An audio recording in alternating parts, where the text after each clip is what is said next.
नाम से जो नहायत मेहरबान, रहम करने वाला, जो इज़्ज़त देने वाला, जो रिज़्क़ का रज़ाक़, जिसने पैदा किया, जिसके कब्ज़े में मेरी रूह है। लेक्चर शुरू करने से पहले हमारे एक बहुत दीनीना साथी, उनका कुछ दिन पहले इंतकाल हुआ है, तो एक उनकी मग़फ़िरत के लिए दुआ करेंगे। एक हमारे दोस्त हैं डॉक्टर मुख्तार साहब, उनके भाई की डेथ हुई है, तो इनके लिए भी दुआ करनी है। तो एक चीज़ बड़ी अहमियत की हामिल है।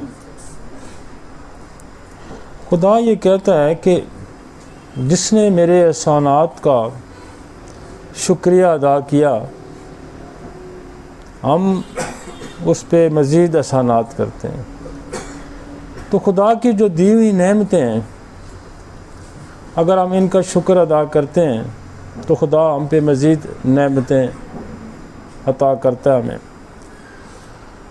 इसी तरह दुनियावी जो लोगों के एहसानात होते हैं, उनका भी शुक्र अदा करना चाहिए। चाहे वो बंदा आपके एहसानात को तस्लीम करे या उस शुक्रिया को तस्लीम करे ना करे, लेकिन मेरा ईमान है, मेरा यकीन है कि रब करीम जो है ना, उस एहसान को ज़रूर तस्लीम करता है और उसका कोई ना कोई सिला आपको ज़रूर देता है।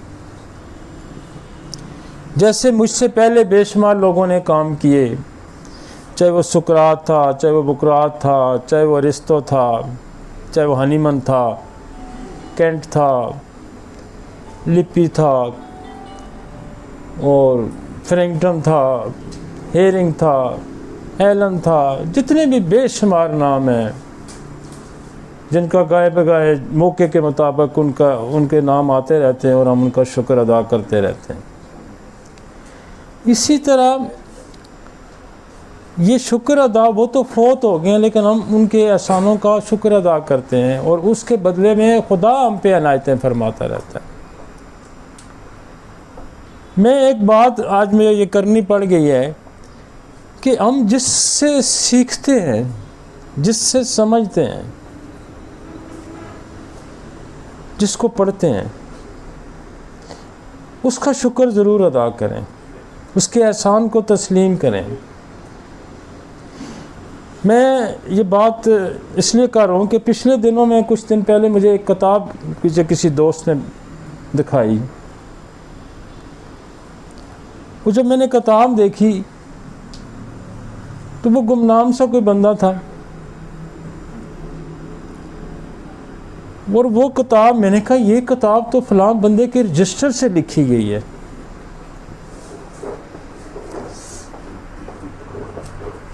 और वो डॉक्टर नूर मोहम्मद, अल्लाह उनको जन्नत नसीब करे, बड़ा सच्चा आदमी, बड़ा खरा आदमी और बड़ी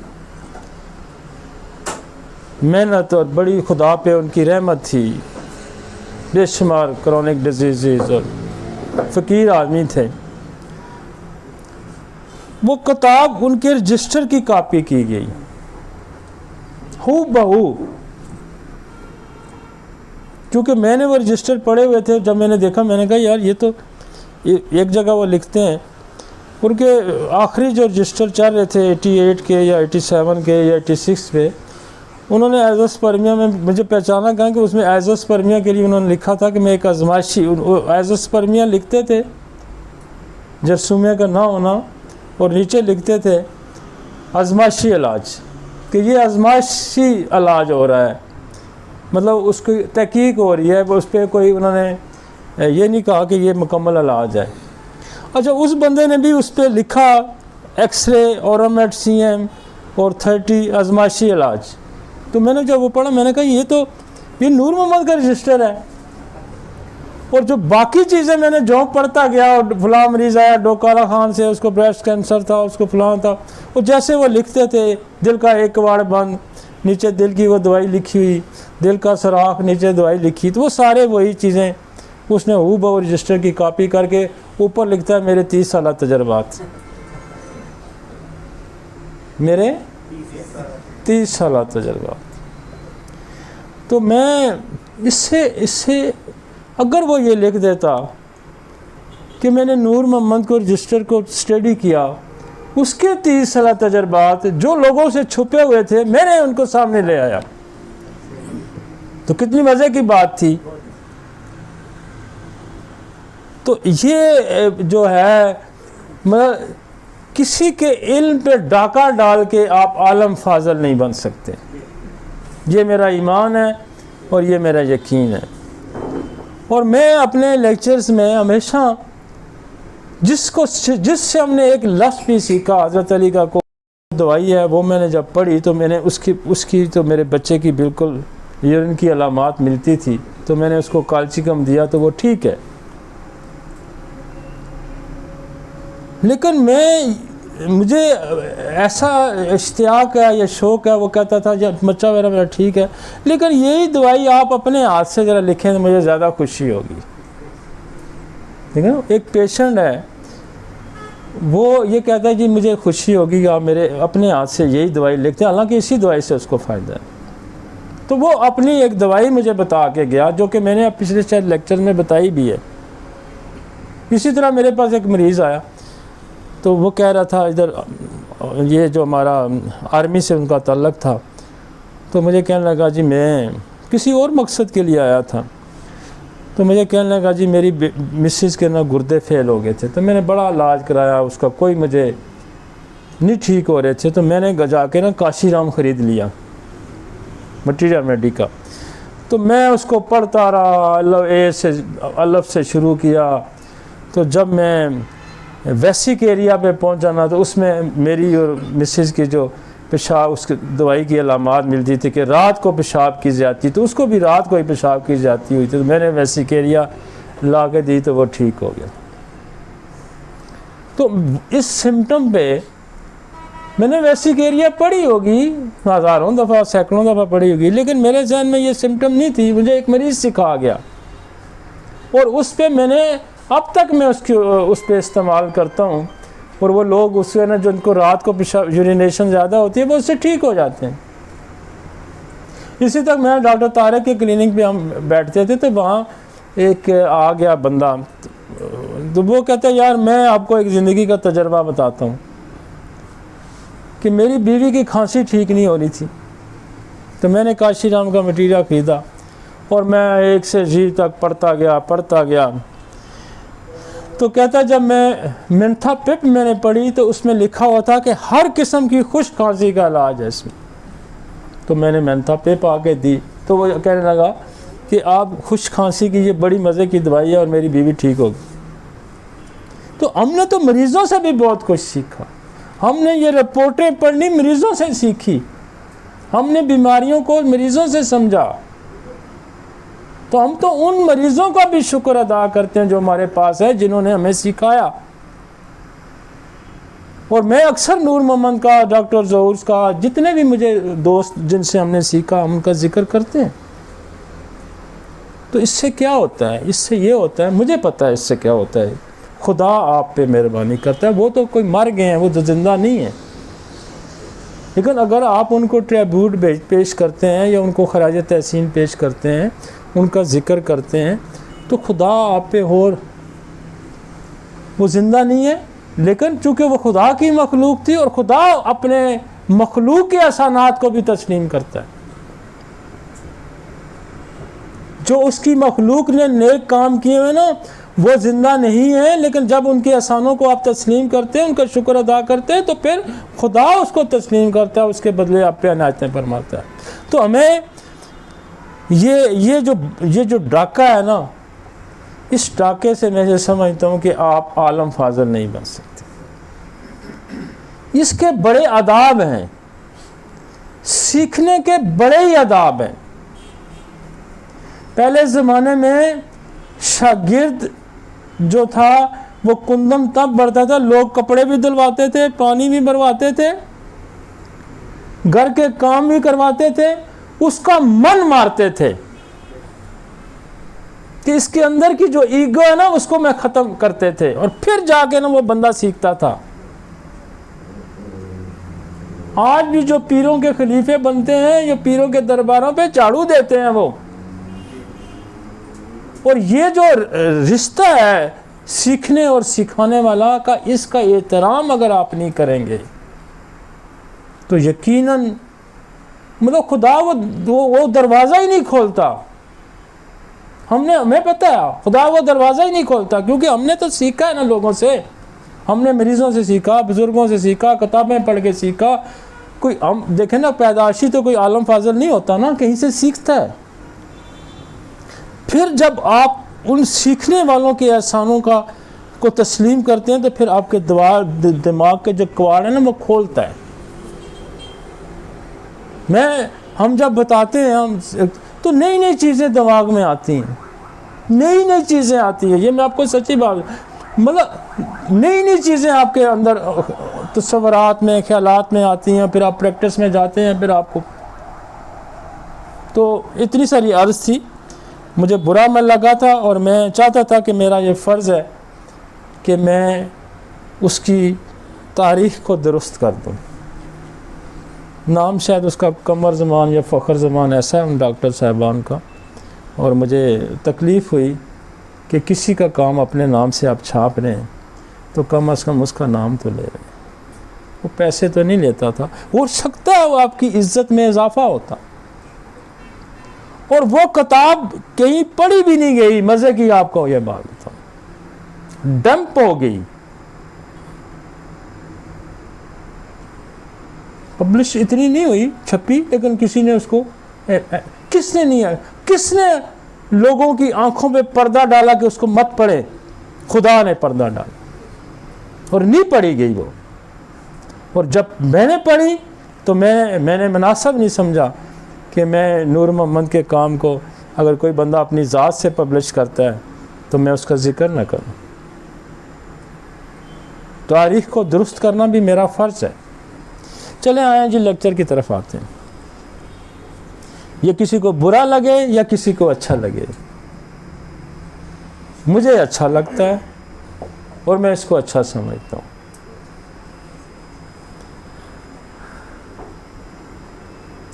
हमारे पास जो लेक्चर के मैन तो हम 2 हिस्सों में जाते हैं, लेकिन चूँकि हमारा ये पैन का लेक्चर था तो हम इसको, मैं अकेला ही इसको चला रहा हूँ। अदरवाइज़ मेरे साथ कोई ना कोई स्पेशलिस्ट होता है, कोई ना कोई मेरा दूसरा दोस्त होता है, हम उसके साथ मिल के काम करते हैं। लेकिन ये लेक्चर चूँकि मैं पैन जो होम्योपैथिक पॉइंट ऑफ व्यू से हम इसको डील कर रहे हैं तो हम उसी अंदाज में मैं इसको पेश कर रहा हूँ और मैं अकेला ही कर रहा हूँ। इस केस में हमें यकीनन एक मुकम्मल और बेज़रर शफा की तवक्को नहीं कर सकते। असल में ये जो पहला अफरोज़म था उसमें यह कह रहा था कि चूँकि हमारे पास कम अद्वियात हैं, अनिमन चूँकि उसने कम अद्वियात थी उस वक्त प्रूफ जो की गई थी, तो हमारे पास कम अद्वियात हैं, लिहाजा जितनी मैक्सिमम या जितनी अलामात उसके करीब करीब हमें मिलती है तो वो दवा दे देनी चाहिए। तो अगला अफरोज़म ये कहता है कि इस केस में हमें यकीनन एक मुकम्मल और बेज़रर शफा की तवक्को नहीं कर सकते। मुकम्मल शफा की हम कहाँ तवक्को कर सकते हैं कि बिल्कुल accurate according to root cause, इसके मुताबिक अगर दवा सेलेक्ट होती है तो हम उस पर ये रेटिंग कर सकते हैं कि ये ज़रूर फ़ायदा करेगी। लेकिन चूँकि उस वक्त इतनी अद्वियात नहीं थी, अब तो 2000 से ज़्यादा अद्वियात हैं, लिहाजा हमें मत उभर आती हैं जो बीमारी में पहले से मौजूद ना थी। ये गैर मौजूद दवा की फाजिल अलामात होती हैं। जब दुरुस्त दवा अगर नहीं जाती तो उसकी कुछ साइड सिम्टम्स भी आती हैं। ये बीमारी का खासा हिस्सा दूर करने से रोकती है। इसके बावजूद शफा का आगाज़ हो जाता है, कुछ ना कुछ फ़र्क पड़ जाता है। जैसे बाद दफ़ा आपने मरीज़ को दवा दी होगी, वो अगर दुरुस्त भी तो मरीज़ कहता है जी थोड़ा बहुत तो फ़र्क पे है लेकिन मैं ठीक नहीं हूँ, ये उस बात का जिक्र कर रहा है। लेकिन फिर भी इजाफी अलामात के होते हुए भी शफा मुकम्मल नहीं होती। दवा की फाजिल अलामात जो कि हमेशा दरमियाना दर्जे की होती हैं मौजूद रहती हैं, बशर्ते कि दवा की ताकत कलील हो। आगे हाँ जी पेन चूँकि हम पेन को हेड टू टो कर रहे हैं पिछली दफ़ा हमने सर किया, आँखें की, किया, फेस किया और कान किया, टीथ किया। तो आज जो हमारे पास दर्द है नोस, नाक का दर्द, नाक का दर्द अमूमन कम ही आता है, लेकिन बाज़ दफ़ा नोज़ ऑब्स्ट्रक्शन की वजह से या जो आपकी ये कार्टिलेज बोन होती है इसके वीक होने से या डीएनएस की वजह से दर्द आ जाता है। तो उस दर्द में हमारे पास चूँकि जो हड्डियों के दर्द होते हैं उसमें हमारे पास ओरममेट है, ग्रेफाइट है, हैपर है, हाइड्रोजन है, काली बाइक्रोमिकम है, पल्साटीला है और स्लेशिया है। और इसमें आपका देखें डीएनएस की वजह से आपकी लिम्ना माइनर है, उसका इस्तेमाल कर सकते हैं। और चूँकि ये जो नाक के दर्द हैं बेसिकली साइनसाइटिस, पोलिप्स, इस किस्म के मसाइल होते हैं, तो नज़ले की जो जड़ को काटने वाली दवाइयाँ हैं, इन दवाइयों के साथ जो नज़ले की जड़ को काटती, वो क्या है? वो ट्यूबरकुलोनियम है। वो क्या है? वो मेडोरिनम है। वो क्या है? वो इन्फ्लुएंज़म है। वो क्या है? वो सोराइनम है।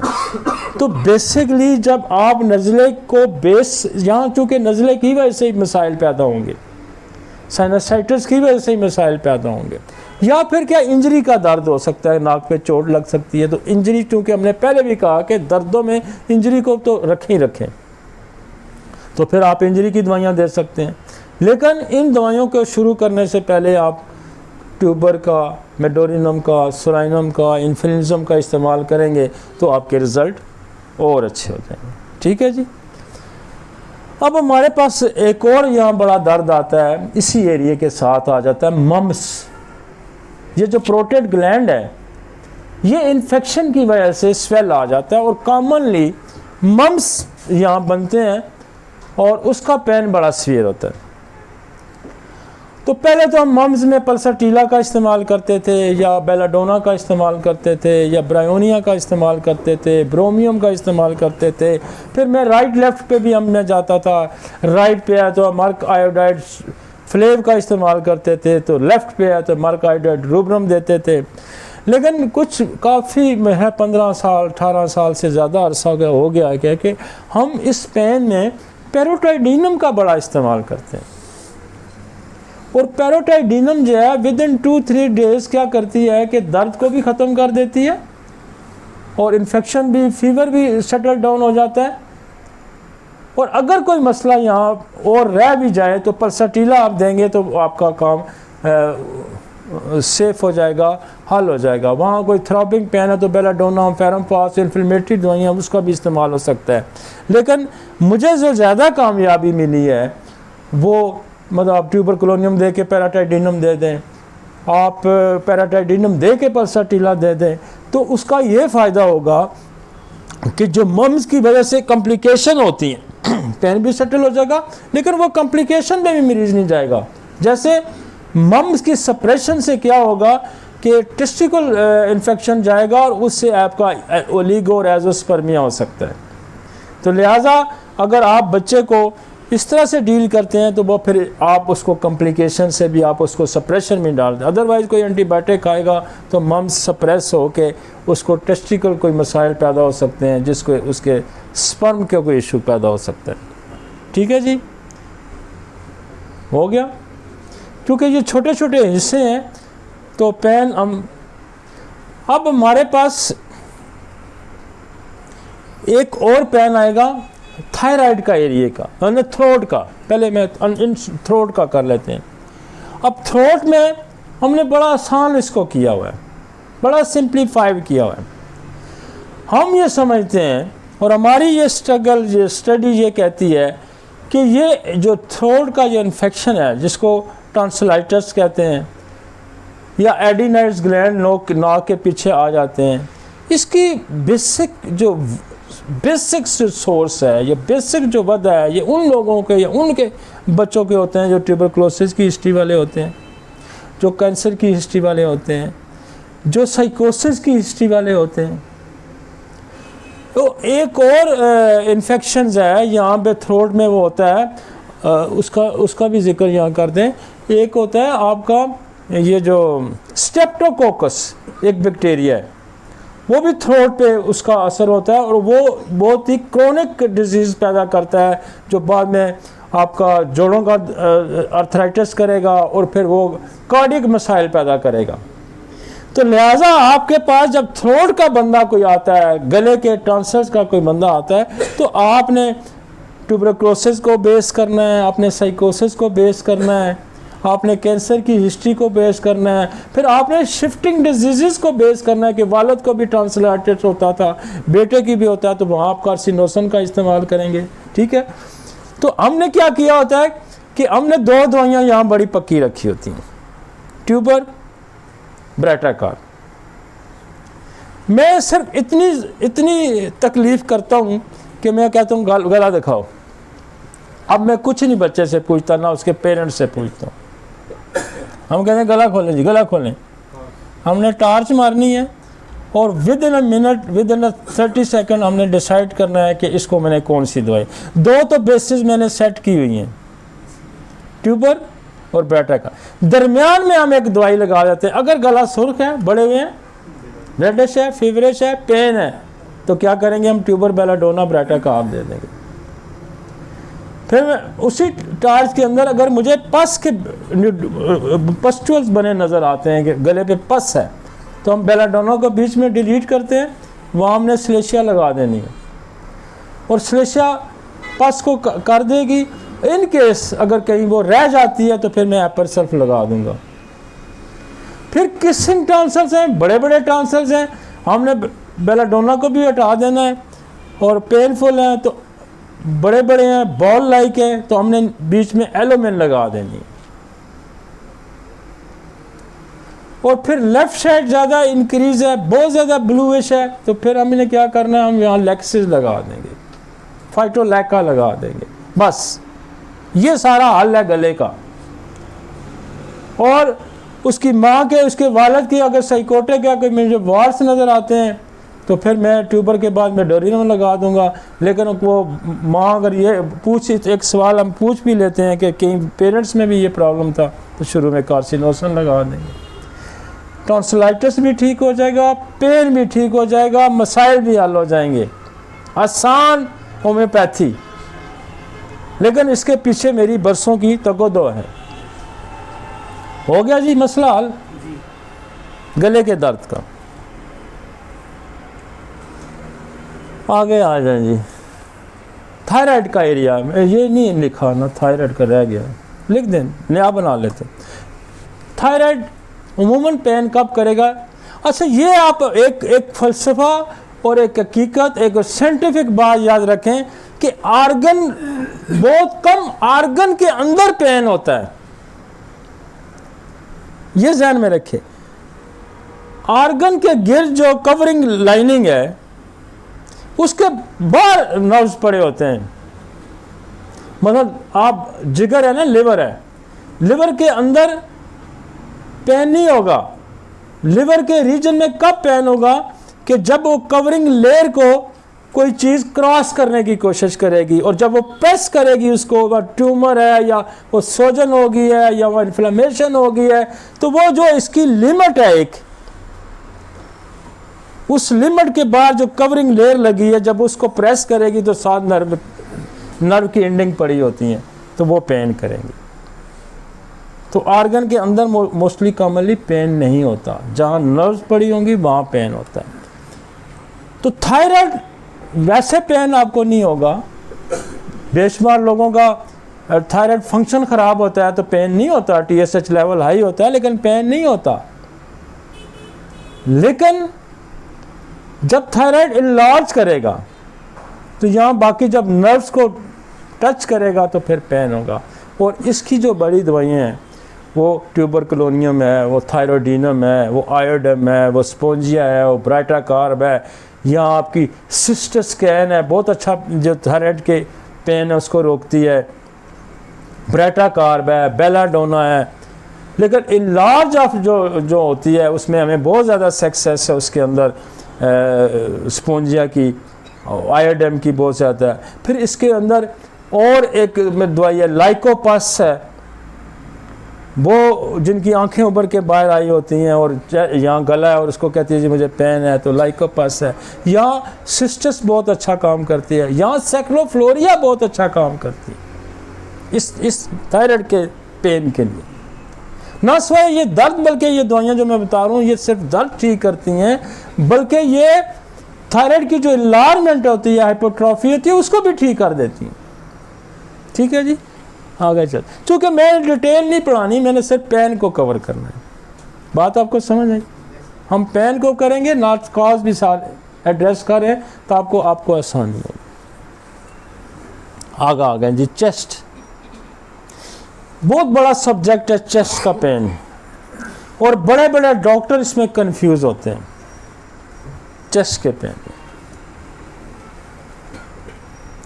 यहाँ देखें, आपका बोन का भी पेन हो सकता है, या आपके मसल्स का भी पेन हो सकता है, यहाँ लंग्स पड़े हैं उसका पेन हो सकता है, यहाँ ओसोफेगस की लाइन गुजरी है उसका पेन हो सकता है, यहाँ ट्रैकिया के नीचे का एरिया लंग्स की तरफ जा रहा है, यहाँ लंग्स का पेन होगा, यहाँ लेफ्ट ये लंग्स पड़े हुए हैं पीछे, यहाँ लेफ्ट साइड पे आपका हार्ट पड़ा है इसका पेन होगा, यहाँ थोड़ा सा नीचे आ जाए पीछे पैंक्रिया पड़ा हो उसका पेन हो सकता है, यहाँ थोड़ा सा और नीचे आ जाए तो पीछे गॉल ब्लैडर पड़ा है यूँ, यहाँ लिवर पड़ा हुआ है, यहाँ स्प्लीन है, यहाँ स्टोमक है, ये ड्यूडेनम है, एपिगैस्ट्रियम, ये बड़े कॉम्प्लिकेटेड जगह है,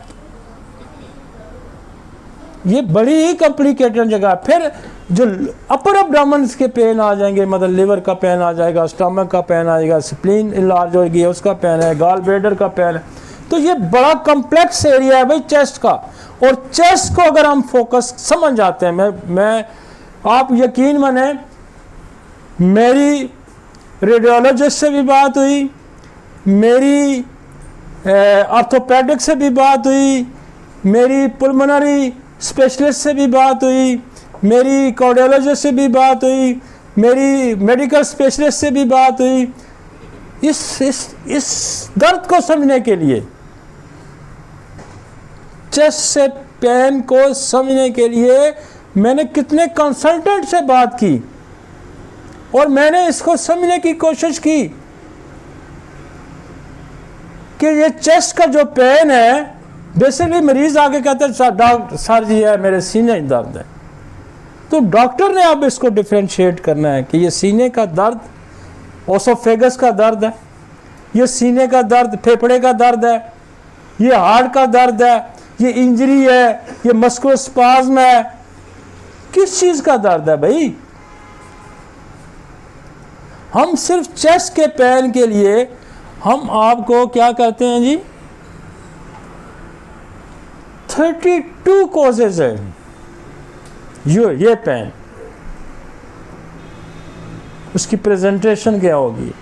वो दर्द राइट से लेफ्ट को होगा, रेडिएट करेगा, फैलेगा, कहाँ जाएगा, 32 कॉजेज है इसकी। अब मसलन लंग्स का पेन होता है, तो लंग्स का पेन टिपिकल कॉज क्या करेगा? जो ही बंदा कहता सर जी मैं साह लेंदा ना तो मैनू दर्द होंदा है, सर जी खांसी करदा ना बस, मतलब टिपिकल पेन है ना, सांस से रिलेटेड है, क्योंकि लंग्स का काम क्या है। अब हार्ट का पेन है, उसको भी बड़ा जरूरी है समझना कि हार्ट का पेन कब होगा? जहां सर्कुलेशन रुकेगी, ब्लड का फ्लो रुक जाएगा, या हार्ट के किसी एरिया में इन्फ्लेमेशन हो जाएगी तो हार्ट का पेन हो जाएगा।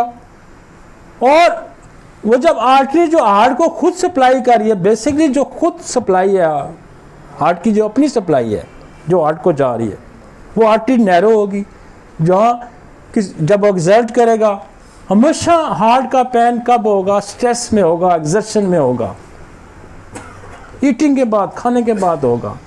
क्या? जब स्ट्रेस आएगा, ब्लड फ्लो ज़्यादा चाहिए हार्ट को, हार्ट तेज पंप करेगा, उसको फ्लो भी ज़्यादा चाहिए। जब फ्लो भी पूरा मिलेगा तो क्या होगा? स्टेनोसिस होगा, कंस्ट्रिक्शन होगी और वहाँ पेन स्टार्ट हो जाएगा। तो उसका रिलेशन किसके साथ है? ब्लड फ्लो के साथ है। हार्ट की जब अपनी सप्लाई कम होगी तो बाय नेचरली उसने एफर्ट करनी है, जिसको एफर्ट एंजाइना भी कहते हैं। तो एफर्ट जब वो करेगा तो वहां उस एफर्ट के दौरान मायोकार्ड इन्फार्क्ट भी हो सकता है, हार्ट अटैक भी हो सकता है। तो एंजाइना के पेन को और हार्ट के पेन को हम कैसे डिफरेंशिएट करेंगे, उसको भी हम डिस्कस करते हैं कि ये हार्ट अटैक हो रहा है तो क्या साइन एंड सिम्टम आएंगी। देखें, उसको आपने इन्वेस्टिगेशन का, आपके पास टाइम नहीं है, आपने क्लिनिकली एग्जामिन पहले करना है। इन्वेस्टिगेशन तो आपने बाद में करवानी है ना, बंदा आपके हाथ से नहीं कर रहा है, तो पहले तो एक्सपर्टी ये होनी चाहिए कि क्लिनिकल एग्जामिनेशन होने चाहिए। इसी तरह हम जब नीचे जाएंगे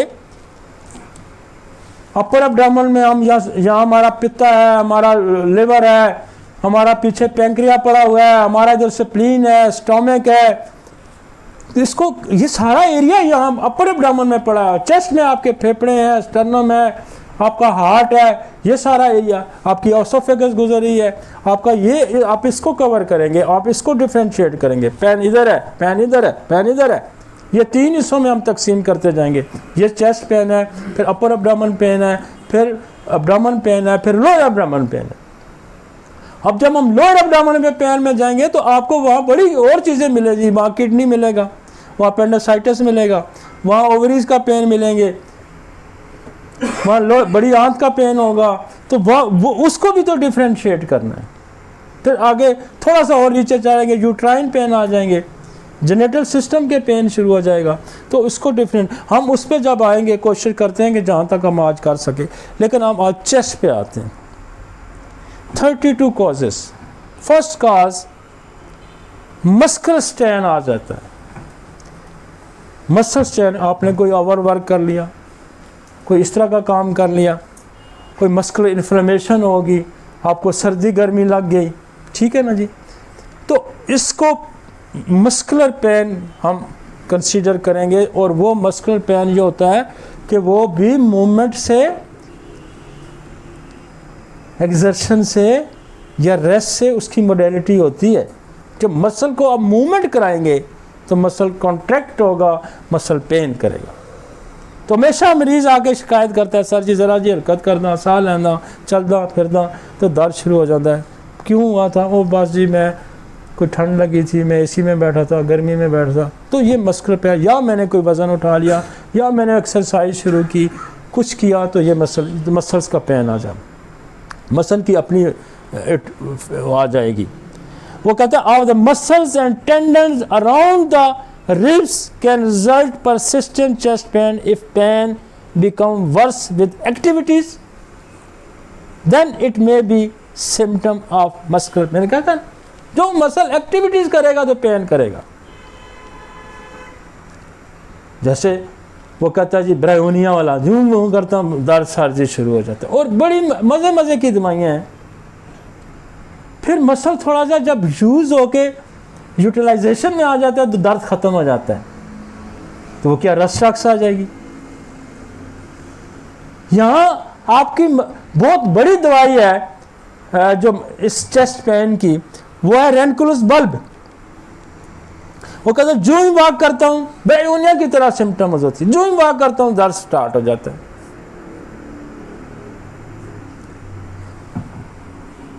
हर्निका, रस्ट, ब्रायोनिया, मतलब मामूली, मतलब आप फोकस करें कि जब आपके पास चेस्ट आना, ये बड़ी महारत है, चाहिए इसको कि डिफरेंशिएट करना है हमने। और ये अगर आप थोड़ा सा इस पे ज़हन पे जोर लगाएंगे तो हम डिफरेंशिएट कर पाएंगे। तो पहला ध्यान क्या जाना चाहिए, मस्कुलर पेन तो नहीं है कहीं, तो उसके लिए सिंपल ही आप आर्निका दे देंगे, आप रोस्टॉक दे देंगे, आप ब्रायोनिया तो मोडेलिटी चेक करके दे देंगे, रेनकुलर मेनली ये कवर कर देगा। नेक्स्ट आ जाएंगे। मेनली हमने इसको 4 हिस्सों में तकसीम करना है। मेनली चेस्ट को 4 हिस्सों में, याद रखें। मैं डिटेल इसलिए करूँ कि कोई ये ना कहे कि डॉक्टर ने ये भी छोड़ दिया, ये भी छोड़ दिया। मेनली 4 हिस्सों। लंग्स का पेन हो सकता है, मसल्स का पेन हो सकता है, बोन का पेन हो सकता है, हार्ट का पेन हो सकता है, और पांचवा ओसोफेगस का भी पेन हो सकता है, क्योंकि यहाँ से गुजर रही है ओसोफेगस। ओसोफेगस की कोई पैथोलॉजी हो सकती है, लेकिन वो क्या कहेगा, डॉक्टर साहब जब मैं खाना खाता हूँ गुजरता है तो दर्द होता है। डिफरेंशिएट हो गया ना, पानी पीता हूं तो दर्द होता है, कोई वहां वो चलने से एक्टिविटी से दर्द होता है, तो फिर आप मसल की तरफ जाएंगे ना। कोई खुराक की नाली की एक्टिविटीज जब क्या होगी, वो खाना खाएगा तो एक्टिविटीज होगी ना। तो यूं डिफरेंशिएट तो फिर करना है, यूं करना है। जब मैं पीछे नहीं देख रहा, मैं डिफरेंशिएट कर रहा हूं, क्योंकि ये रोज की प्रैक्टिस है हमारी। वो कहेगा जो ही खाना खाता हूं, जब उतरता है ना दर्द स्टार्ट हो जाता है। यहां फिर रिफ्लेक्स का भी दर्द आएगा। वो कहता है खाना खाना थोड़ा कुछ उधर नहीं खाना जी, वो वापस बर्निंग शुरू हो जाती है और फिर पेन शुरू हो जाता है। फिर क्या रिफ्लेक्स है, फिर आइटिस हर्निया है। तो वो फिर आपने खाने से ये चीज़ें रोड करी, बर्निंग शुरू हो जाती है, पेन चस्ट। तो ये समझे डाइजेस्टिव सिस्टम का पेन, उसको उस तरह से एड्रेस करेंगे। तो यहाँ 4-5 पेन है भाई मैन, लेकिन हम इसको 32 में डिवाइड कर रहे हैं, आगे आगे तकसीम फिर होती जा रही है। अब वो कहते हैं इंजरी रिब्स की हो जाती है। मैंने कहा इंजरी का मैंने जिक्र किया, चोट लग जाती है मरीज, आपको क्वेश्चन पूछना चाहिए कि चोट तो नहीं लगी। हाँ जी गिरा हूँ जी, बाइक से गिरा हूँ जी, राइडिंग से गिरा हूँ, खेल रहा था गिरा हूँ, इससे सीने पे लगा हूँ। तो सीधा सा आप इंजरी की मेडिसिन में हम चले जाएंगे। रिब्स रप्चर भी हो सकती है, आप फौरी दवाई दे दें और आर्निका दे दें, रस्टॉक दे दें, बेलस्पर्मस दे दें, रूटा दे दें, सिम्फाइटम दे दें, मतलब जैसे, लेकिन साथ चेस्ट एक्सरे लिख दें, इन्वेस्टिगेशन करा लें, ये कल मुझे दिखा दें जी, क्लिनिकल एग्जामिनेशन करें, चेस्ट एक्सरे रेफर कर दें, अगले दिन पता चल जाएगा कहीं रिब फ्रैक्चर तो नहीं था, आ जाएगा। अब यहाँ जब आपको ओसोफेगस का पेन है, फिर भी आप एक्सरे रेफर, आप बैरामील एक्सरे रेफर कर दें, वो खिला के तो उसकी अगर वो स्टेनोसिस है, उसमें सुकड़ी हुई है या वहाँ कोई टियोलॉजी है, तो अगले दिन सामने आ जाएगी। फौरी तौर पर नक्स फमीका दे के भेज दें, आप डायग्नोसिस भी बना लें, ये डायग्नोसिस भी बन गई, वो डायग्नोसिस भी बन गई, तो पेन भी साथ साथ इंजरी को हमने कंसीडर कर लिया। आर्निका दे, रस्टा, सिम्फाइटम, मोरम करके यही इंजरी की जो दवाइयाँ, आइपेरिकम दे दी, ठीक है जी। लेकिन ये तो आपको कानून इस बात की कहता है कि क्लिनिकल एग्जामिन करके फौरी ट्रीटमेंट दें, साथ इन्वेस्टिगेशन करा लें। और ये क्या 2 इन्वेस्टिगेशन है, आसान सी। नेक्स्ट पे चलते हैं। नंबर 3, पेप्टिक अल्सर का पेन आएगा, वो भी चेस्ट में आएगा।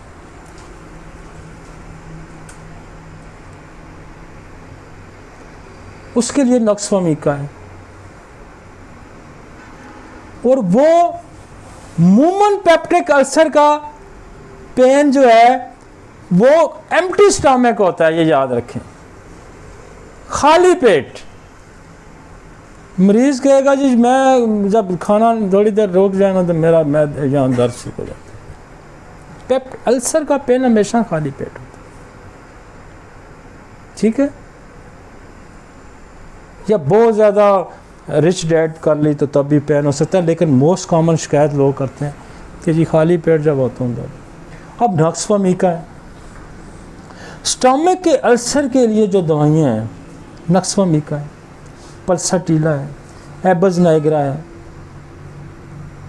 और सल्फ्यूरिक एसिड है, बिस्मिथ है, बहुत बड़ी दवाई है कैडमियम सल्फ, जो अल्सर की मेडिसिन है, स्टमक के अल्सर की।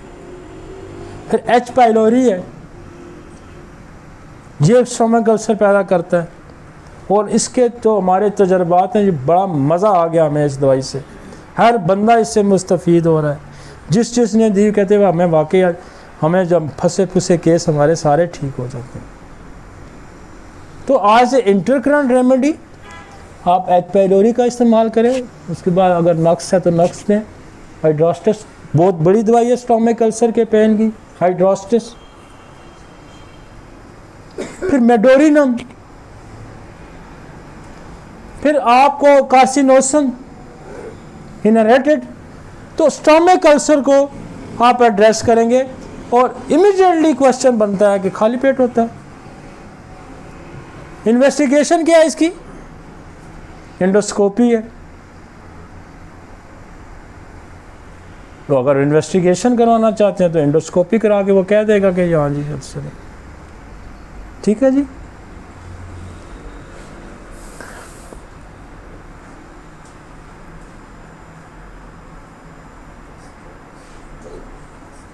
वो इसकी भी ऐसी वो पीछे करें ज़रा।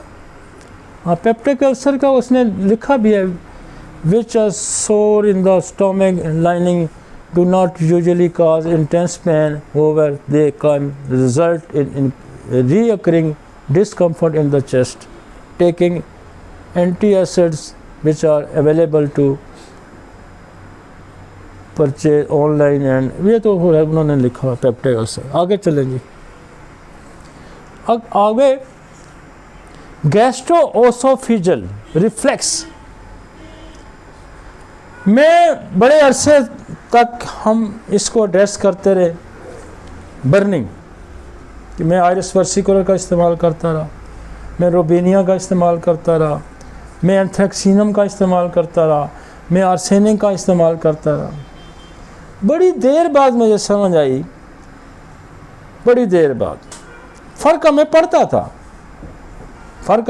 था, लेकिन बड़ी देर बाद मैंने समझा कि जो हमारा स्फिंक्टर है मैदे के मुंह पे, ये जब लूज होता है तो खाना रिफ्लेक्स आता है, वापस आता है।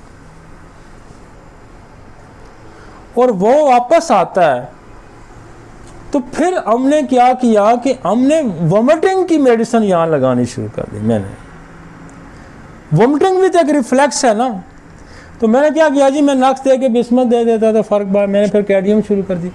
वो ये ऐसा हुआ कि हमारे, मैं कहता हूँ बहुत ही हम आसान हो गए। नक्स बिस्मत और कैडमियम साल यूं ही मैं दे देता हूँ, बर्निंग भी ठीक हो जाती है, रिफ्लेक्स भी ठीक हो जाता है और स्फिंक्टर भी ठीक हो जाता है, पेन भी ठीक हो जाता है। आगे चलते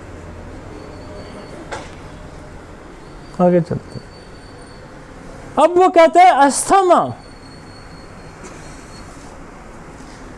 दमा जो है, सांस का मसला, फेफड़ों का मसला चेस्ट पेन करेगा। भाई फेफड़ों के अंदर कोई मसाइल है, सांस का प्रॉब्लम है, वहाँ म्यूकस ज़्यादा सिक्रीट हो रहा है और जब आपको ब्रीदिंग में डिफ़िकल्टी होगी, आपकी वो स्पेस कम होगी, तो दमा व्हाट इज़ द दमा? Difficult breathing. दमा इसी को कहते हैं ना।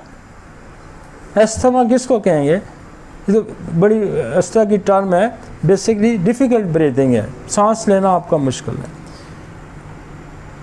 तो फिर वो चेस्ट कंप्लेन पेन करता है विद एस्थमेटिक पेशेंट,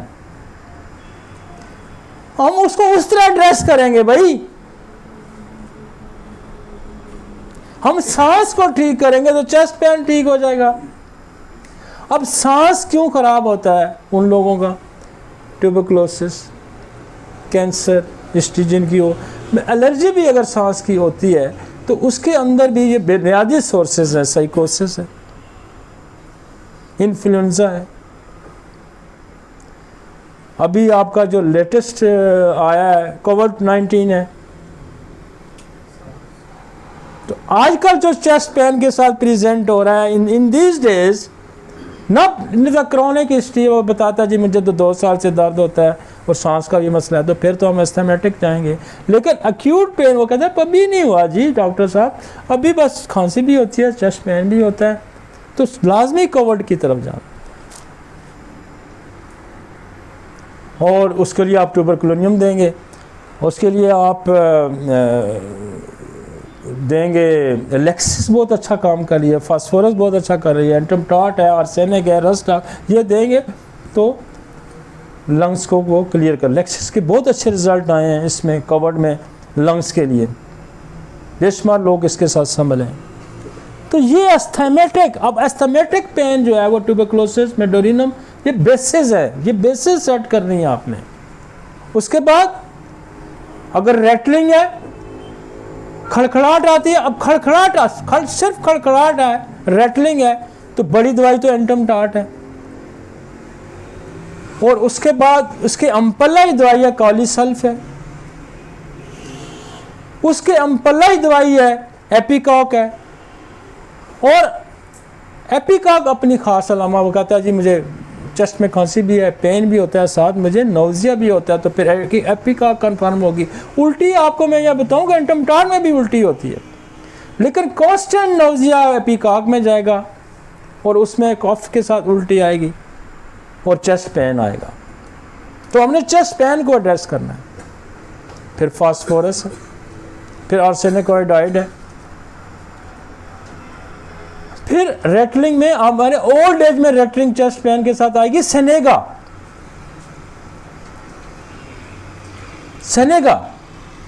तो यार ये चेस्ट पेन आप ठीक कर रहे हैं, साथ आप उसका काज को भी रिमूव कर रहे हैं। मजे की बात, वो जी डॉक्टर साहब मैं तो दर्द तो मेरा शुक्र है जी, मेरे खाली ठीक हो गया सी, मेरी पिछले 2 साल तो खांसी थी वो भी ठीक हो गई, मेरा सादा प्रॉब्लम ठीक हो गया। तो चेस्ट पेन को मतलब इसको आप इसके जब इस एरिया में आप घूमते हैं तो क्या क्या चीज़ें निकलनी है। और मैं लिहाजा लंबी तफसील में भी नहीं डाल रहा, थोड़ी थोड़ी एक एक लाइन की डिफ्रेंशिएशन है। थोड़ा सा इधर हो गया तो ये है, थोड़ा सा इधर हो गया तो ये है, ऐसा ही है ना,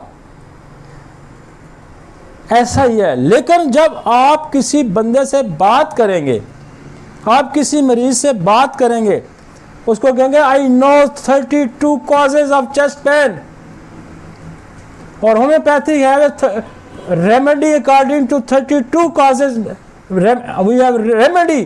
फिर उसको नशा आपको भी चढ़ेगा और नशा उसको भी चढ़ेगा और आपकी मरीज की ठीक करने की कैपेसिटी भी बढ़ेगी।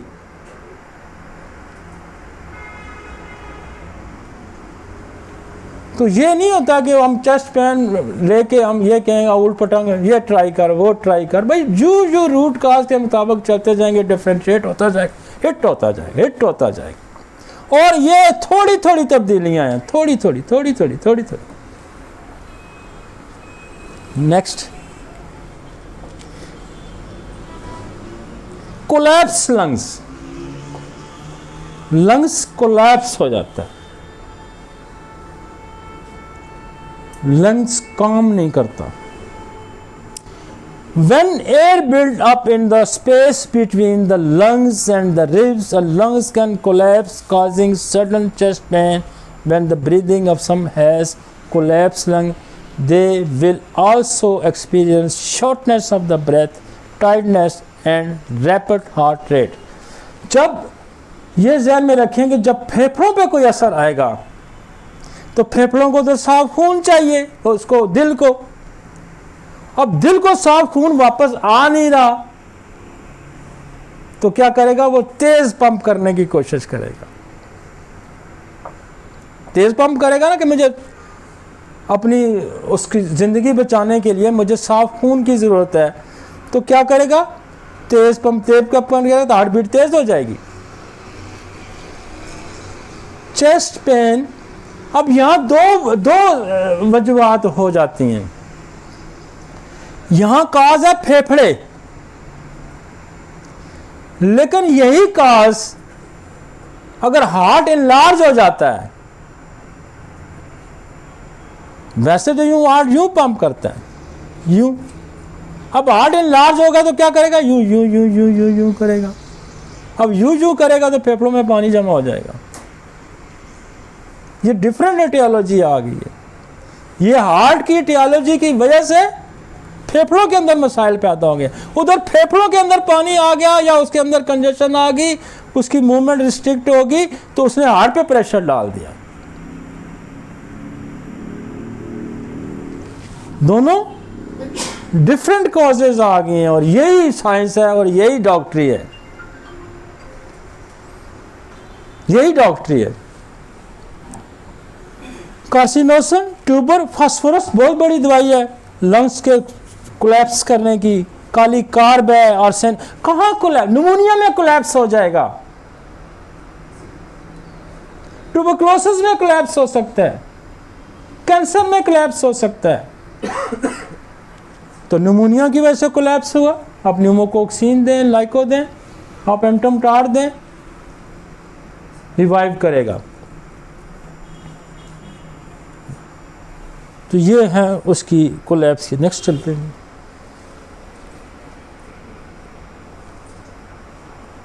कोस्टोकॉन्ड्राइटिस is inflammation of the cartilage of the ribs cage. This condition can cause chest pain. हड्डियों की इन्फ्लेमेशन है इस एरिए की, रिब्स की, स्टर्नम की। वो कोई बैक्टीरियल भी हो सकती है, कोई चोट की वजह से भी हो सकती है, किसी इन्फेक्शन की वजह से होती है। तो बोन की फिर मेडिसिन जाएगी, रूटा, कल्केरिया फास, बेसिलिनियम, ड्रोसरा, और यहाँ ट्यूबरकुलोसिस की इन्फ्लेमेशन बोन की भी हो सकती है। तो ड्रोसा बहुत बड़ी दवाई है बोन ट्यूबरकुलोसिस की। ऑरोमेट है, ट्यूबर है, बेसिलिनियम है। तो वो दवाइयाँ एड्रेस करें कि जो बोन की इन्फ्लेमेशन में काम आएंगी। एसाफोटेडा है, कल्केरिया फास है, सिम्फाइटम है, उसकी तरफ हम एड्रेस करेंगे। आगे चलते हैं। और ये 5 दफ़ा ये होता है, आप कहेंगे छाती के दर्द 4 हिस्सों में बता के इसको फारग हमें कर देना चाहिए था। लेकिन यार ये इन्वेस्टिगेशन आ जाएंगी आपके पास। बंदे ने चेस्ट आजकल फौरन स्कैन कराते हैं बंदे,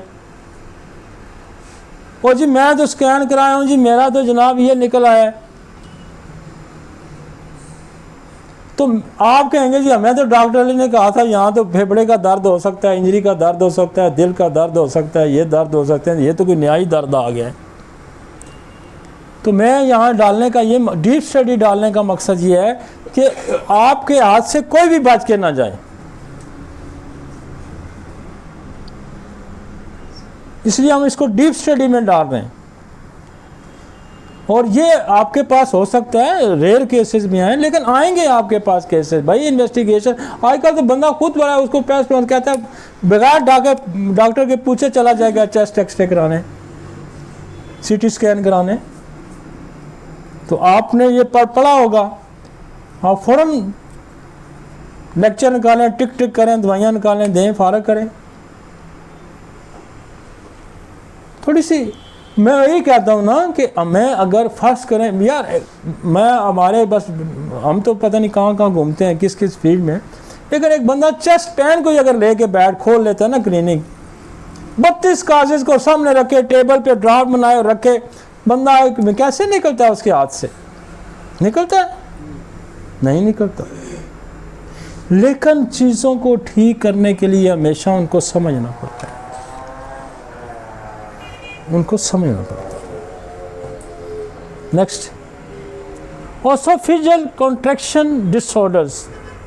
ओसोफेजियल contraction disorder or spasm of the contraction in the food pipe. The disorder can also cause chest pain. मतलब यहाँ कोई इन्फ्लेमेशन होती है, इसको हम पहले भी डिस्कस करते हैं, ये सेम उसके साथ मिलती जुलती बात है कि इसके कॉन्ट्रैक्ट करने से जो स्पाज्म आता है उसकी वजह से भी चेस्ट पेन आ जाता है। और ये इन्फ्लेमेशन किसी, मतलब आपने कहा जी मैं चाय पीती, मैं वो तो आम खा लेता जी, वो मैं जी वे भी कर लेता, तो क्या होगा? यहाँ कोई इन्फ्लेमेशन हो जाएगी ना। जब आप ऊट पटंग खाएंगे तो वो थोड़ा सा आप पूछ लें कि आपने 1-2 दिन पहले क्या कुछ खाया पिया था ऐसा कुछ, तो उसको एड्रेस कर दें। आप नक्स पल्स दे देंगे तो बहुत सारे मसाइल इसी में हल हो जाते हैं। हैं जी। नुक्स किसका है? नक्स पल्स का ही है कि हमारा अर्बन एरिया का जो बंदा है वो रात को बाहर खाना ज़रूर खाता है, बाल्टी गोश्त खाना है, ठीक है ना जी, वो कुछ ना कुछ ज़रूर खाता है। और वो खाता जो वो बना के देता है, वो आंखें बंद करके वही खाता है, वो बटर में बनाता है, वो जिसमें बनाता है, बहरहाल वो आपको फोका। हम भी खाना खाते हैं, हमारी भी आदतें अच्छी नहीं है, लेकिन मेरी एक आदत है कि मेरे दोस्त गो है कि हम कहते हैं यार ये तूने डालना है, अपनी मर्जी का हम नहीं डलवाते उससे कि जो तुमने हमें यूँ पका के दे। हाँ जो है हाँ हम उसको कहते हैं यूँ पकाना है, ठीक है, हमने अपनी मर्जी का पकवाना होता है। तो लिहाजा हर बंदा तो अपनी मर्जी का नहीं पकवाता ना, वो कहता है मेरा टेस्ट है जी, फलां जी खाएं जी कढ़ाई, फलां जगह की कढ़ाई अच्छी है, वो इस तरह बनाता है, वो इस तरह बनाता है। तो आप उसकी रेसिपी पे ना जाएं, कम से कम आप लोगों को भी गाइड करें और ख़ुद भी अपनी रेसिपी बनाएं। नेक्स्ट,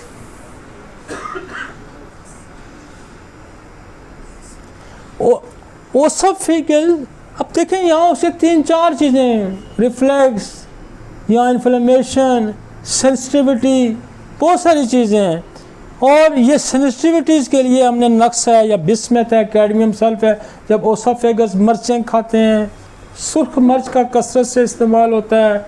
दुनिया जान घूम के आएँ, सेंट्रल एशिया घूम आएँ, आप यूरोप घूम आएँ, आप कहाँ चले जाएँ, मासवाई यहाँ हमारे इंडिया का जो रीजन है एशिया का, यहाँ तो बहुत ही अंधाधुंध मिर्च खाई जाती, अंधाधुंध मिर्च खाई जाती। और स्पाइसेस को एंटीडोट ही नक्स मम्मी का करता है। उसमें दालचीनी भी होनी चाहिए, उसमें इलायची भी होनी चाहिए, छोटी भी तो बड़ी भी तो फलाना भी, जीरा भी, ये भी डालें, ये भी डालें। पिछले दिनों मुझे किसी ने एक भेजा, कोई टीवी का एक इंटरव्यू किसी का, तो वो कह रहा जी लहसुन खाएं, इसमें बेशुमार बीमारियों की शिफा है, अदरक खाएं, इसमें बेशुमार इंग्रेडिएंट है, बेशुमार। मैं अब चूँकि मैं वहाँ नहीं बैठा हुआ था, मैं उसको कहता कि ये इतना खाएं, थोड़ा खाएं।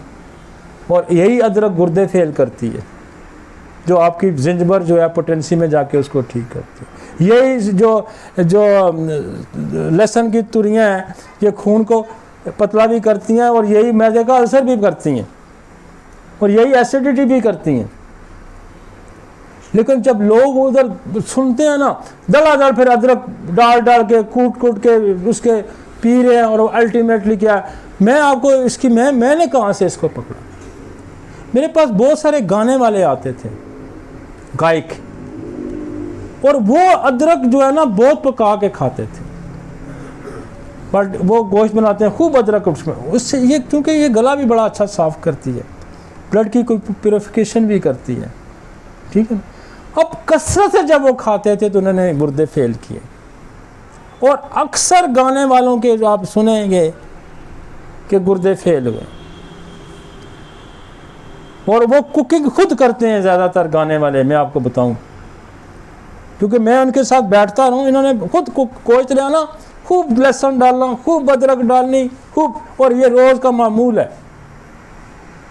और अल्टीमेटली जो है अदरक ने गुर्दे ख़राब कर देंगे। और आपकी प्रूविंग है जिंजबर की, आप मटीरियल मेडिका पढ़ें तो, रीनल फेलियर। तो आप किसी को अब लोग कहते हैं फलां डॉक्टर बड़ा एक्सपर्ट है, उसने कहा बहुत, फिर अंधा दूध फायर शुरू हो जाएंगे खाना, और उसको पता ही नहीं होगा कि मैं क्या कर रहा हूं और मेरे साथ क्या हुआ है। वो अदरक की तरफ उसका ध्यान भी नहीं जाएगा। नेक्स्ट, तो इस तरह से स्टिमुलेंट खाने से, कहने का मकसद ये, इस तरह के स्टिमुलेंट खाने से आपका जो ओसोफेगस है हाइपर सेंसिटिव हो जाता है।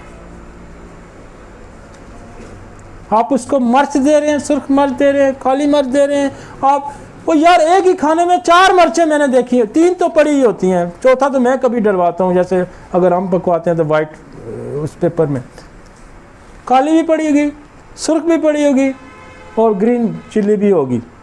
ऐसा होता है ना यार, चिल्ली सब्ज़ ज़रूर पावी, काली भी पावी, वो क्या करेगा, वो आपके डाइजेस्टिव सिस्टम के अंदर हाइपर सेंसिटिव कर देगा उसको, और उसकी वजह से पेन होगा। तो नक्स, ये याद रखें, जहाँ बहुत ज़्यादा मसाले या जो दवाएं से यहाँ हाइपर सेंसिटिविटी आती है, वहाँ नक्स मम्मी का बहुत बड़ी दवाई है। आप इसको इग्नोर ना करें, इसी में मसले हल हो जाएंगे। नेक्स्ट जी, ओसोफेजियल रप्चर। अब कब रप्चर होगा? वो कहता है कि उल्टियां करेगा, जोर जोर लगा के करेगा, जब प्रेशर पड़ेगा ओसोफेगस तो फट सकता है, वो फट जाएगा। क्या लिखता है? The food pipe burst, this can result in the sudden intense chest pain and esophageal rupture may be occur after the intense vomiting or an operation involving the esophagus। अब ये दो वजह से, या तो इसका कोई ऑपरेशन हो रहा है तो वहाँ से भी फट सकता है और उसकी वजह से पेन आएगा, या फिर आप एक्स्ट्रा जोर लगाएंगे वोमिटिंग के लिए तो तब भी फट सकता है। अब इसकी जगह हमने देखें, हमने हाइपेरिकम भी डाल दी, हमने अनिका भी डाल दी, हमने नक्स ममिका भी डाल दी, कैडमियम में उल्टी भी दवाइयाँ डाल दी, ताकि वो काज रोके और साथ वो काज भी रुकेगा तो पेन भी ठीक हो जाए। Next, हियाटस hernia. अब वो भी यहाँ पेन होता है। वो क्या होता है कि स्टमक ऊपर चला जाता है कुछ हिस्सा उसका, जिसको हर्निया क्या कहते हैं कि किसी चीज़ का अपने लिमिट से क्रॉस करके कहीं घुस जाना, दैट इज। और यहाँ मोस्टली अम्बिलिकस हर्निया होती है, इनग्वाइनल हर्निया होती हैं। ये यहाँ मैदे के इस जगह पे मैदा थोड़ा सा ऊपर आएगा, हियाटस हर्निया होगी। अब ये इसकी बहुत अच्छी दवाई है, जैसे जो हमने एसिड रिफ्लेक्स वाली जो दवाइयाँ हैं, नक्स, बिस्मथ, कैडमियम सल्फ, बहुत अच्छी दवाई है। अब देखें, ये पेन है चेस्ट का आ रहा है, कितनी डिफरेंट मसाइल आ रहे हैं। चेस्ट पेन और चेस्ट क्लीनिंग बन सकता है। नेक्स्ट, आगे चलें जी, आगे चलें। हाइटिस नहीं हो गया।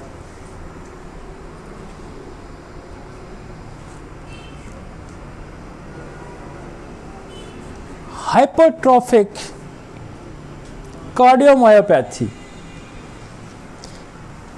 Hypertrophic cardiomyopathy, when the heart grows too thick due to genetic factors, the thickness of the heart prevents blood from flowing from the heart, probably causing the muscle to work very hard to pump blood. Symptom of hypertrophic cardiomyopathy include chest pain. अच्छा, ये वो कह रहा है कि हमारे mostly ये बच्चों में बहुत सारी आपको मायोपैथी आ जाती है। दिल का मसल जो है वो वीक हो जाता है और उसकी वजह से ज़ोर लगाता है तो पेन शुरू हो जाता है। और ये आपको हमेशा एफर्ट्स में मिलेगा। ये खाना खाने के बाद मिलेगा। जब एफर्ट्स हार्ट करेगा तो पेन स्टार्ट होगा। और ये सिम्टम जो है उसको एंजाइना की भी यही सिम्टम होती है। लेकिन इसके लिए आप एक एक्सरे करवा सकते हैं। इसके लिए आप एक एंजाइम है CPK, उसको करवा सकते हैं और उससे आपको पता चल जाएगा कि कार्डियो मायोपैथी है या नहीं। आप उसको एड्रेस करेंगे और फिर उसकी जो दवाइयाँ हैं हमारी पेन की, कार्डियोमायोपैथी जेनेटिक डिसऑर्डर पे आ गए, फिर एक्सरे है, फिर कार्सी है, फिर ट्यूबर है, फिर मोडोरिनम है, फिर पल्सरटीला, फिर लेक्सिस, फिर लाइको, फिर आप फिर उसको ट्रीट करेंगे। जनरली हमने आपको ये कहा कि आप 4-5 चीज़ों का हम इधर फोर्स करेंगे। लेकिन जब आपके पास इन डिटेल पेशेंट कोई आ जाता है तो फिर हमने इस डिटेल में जाना ही जाना है। आप आप मरीज़ को दे रहे हैं, आप इंजरी बेस करके दवाई दे रहे हैं, मरीज़ को नहीं फ़र्क पड़ा, आप लंग्स की तरफ जाएंगे तो बड़ा आसान है ब्रीदिंग, उससे आप खांसी से, मतलब जो छोटे छोटे क्लिनिकल डायग्नोसिस है ना, ये तो आपको बनानी पड़ेगी और इसको आपको समझना पड़ेगा। लेकिन इन डिटेल भी जब जाएंगे तो फिर भी होम्योपैथी आपके लिए रास्ते खोल रही है, फिर भी होम्योपैथी आपके लिए रास्ते खोल रही है। इसमें लेक्सिस है, लाइको है, ओरोमेट है, कैक्टस है, काली कार्ब है, कालमिया है, लिथियम कार्ब है, रस्ट स्पाइजेलिया, स्पोजिया, नाजा। नेक्स्ट चलते हैं जी आगे। बोर तो नहीं हो रहे यार? थकने वाला सब्जेक्ट है, लेकिन मुझे तो अच्छा लग रहा है कि आप ज़रा इसको डिटेल को समझें। मतलब असल में मसला ये है कि हम चाहते हैं कि कोई ऐसा नुस्खा काट के दस दे फ़ौरन ही कि सारा चेस्ट दा पेन एक ही गोली नाल ठीक हो जाए, तो वो तो फिर पैरासीटामोल है, वो तो फिर पेन किलर हैं जो उनके हैं, वो क्या है उसका जो मार्फिन है, और फिर वो ये कहता है कि फिर वो जो 2-4 दिन खाएगा तो चौथे दिन नारा तकबीर अल्लाह अकबर, अल्लाह को प्यारा भी हो जाएगा। उसके दिल का दर्द है और आप उसको दे रहे हैं डिस्प्रिन, उसको कोई कार्डियोमायोपैथी है तो आप कहेंगे जी मैं इसको मार्फिन वो दे के ठीक करूँगा, तो वो कार्डियोमायोपैथी या हाइपर सेंसिटिव आप या हाइटिस हर्निया तो उससे ठीक नहीं होगी। लिहाजा इसको एड्रेस करना पड़ेगा। वो कोई बंदा था ना, वो कह रहा कि कोई वकीम था तो उसके साथ असिस्टेंट था, तो वो सफ़र पे पहले हकीम गांव-गांव फिरते होते थे, डॉक्टर भी, बस्ता उठाया, ऊँट पे बैठा, घोड़े पे बैठा, तो वो गया तो आगे कोई ऊँट जो था वो बड़ा बीमार, और उसके गले में ना उसने कोई तरबूज खाया तो गले में फंस गया। तो हकीम साहब ने क्या, एक पत्थर नीचे रखा, एक ऊपर रखा, मारा ज़ोर से, वो तरबूज टूटा और ऊँट ठीक हो गया। अब उसके साथ असिस्टेंट जो था नया उसने कहा यार ये भी बड़ा मसला है, ये तो डॉक्टरी बड़ी आसान है, पत्थर रखो थल्ले रखो। वो किसी गाइटर था किसी का, खातून का, किसी की अम्मा का, उसने नीचे रखा, ऊपर से पत्थर रखा, अम्मा मार दी उसने। तो साथ गांव वाले ने फिर चंगी उसको ठकाई की। और ये होता है कि ये बड़ी इंसानी इसको समझना, ये कोई ऐसे शॉर्टकट नहीं है, लेकिन मैंने कोशिश किया कि आपको बहुत सारे आसान कुलिये बना के दे दूँ, बहुत सारे आसान रास्ते। आज कुछ लोग हमारे कैंसर के कैंप में बैठे हुए थे ना, दवाइयाँ यही थी ना, यही परसाटीला, यही लेक्सिस, यही कोनियम, यही लेकिन अकॉर्डिंग टू हम कास्ट पे हमने दे रहे थे। लोग क्या, मेरे ख्याल में हार्डली मेरा 2 या 1% लोगों ने ये कहा होगा कि हमें फ़र्क नहीं है। यही है ना, मैक्सिमम ने यही कहा ना जी हमें फ़र्क है। तो वो क्या था, कैंसर था। वो चेस्ट पेन सिंपल नहीं था भाई। तो जहाँ कैंसर इस तरह से ठीक हो सकता है यार, अगर आप चेस्ट पेन को समझ के एड्रेस करें। यहाँ में रुस्तम साहब भी बैठे थे और भी कोई दोस्त बैठे थे, ज़रा ज़रा हम इधर इधर जाते थे, ज़रा ज़रा ज़रा ज़रा ज़रा, और वो हिट होती थी तुम्हारी। हम तो यार इसको इतना पब्लिश नहीं कर रहे। हम एक केस कैंसर का कोई ठीक कर ले तो ववेला डाल देता है, एक केस। हमारे पास मतलब सैकड़ों केस है हमारे पास। एक गांव के आज 7 पेशेंट थे, मेरे में फ़र्क है, कहता सबको फ़र्क है। आज आपको एक बंदा रिपोर्ट हुआ है, वो बड़े मज़े का बंदा था और बड़ा उसको देख के बंदा कोई नहीं कह सकता इसको कैंसर है। उसके वैसे ही मैं कहा सुना जब तुम हमारे पास आया तो कहता डॉक्टर ने मुझे कहा था ये 2 दिन से लिहाजा 1 हफ्ता ज़िंदा रह सकता है। आज 11वां साल है उसको, 11वां साल है उसको। कहता 4-3 दिन ब्लड की बोतलें मुझे रोज लगती थी। 11वां साल है उसको। तो हम तो एक केस प्रेजेंट कहीं कर दें यार, ये हम इसमें इतने उस बुनियादी उस पर हम काम कर रहे हैं। हम कह रहे हैं कि ताकि लोग बैठे होते हैं, हम ओपन डिस्कशन हो रही है, ये दवाई जा रही है, वो जा रही है, वो जा रही है, वो जा रही है, यूँ जा रही है।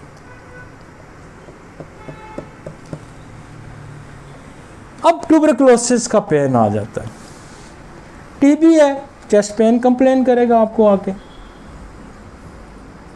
अब क्या होगा, खांसी होगी, क्या होगा, बुखार होगा। नाइट एग्रीवेशन होगी, फौरन ध्यान चला जाइए, chest pain, cough and fever, आपको ट्यूबरकुलोसिस की तरफ फौरन ध्यान चले। कितने दिन से? महीना हो गया जी, ठीक ही नहीं हो रहा, 15 दिन हो गए, ठीक नहीं हो रहा, 2 महीने हो गए, ठीक नहीं, लामाला आपको ट्यूबरकुलोसिस की तरफ जाना है।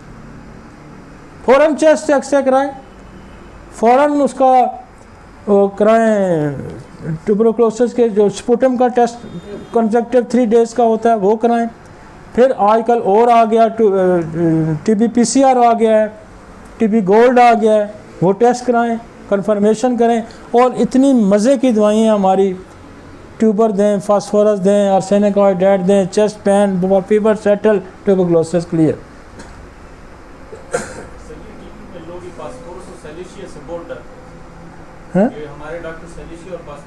नहीं, सेलेशिया जो है, नहीं, फास्फोरस से तो ट्यूबरकुलोसिस में नहीं, बिल्कुल ही नहीं डरना चाहिए सेलेशिया से।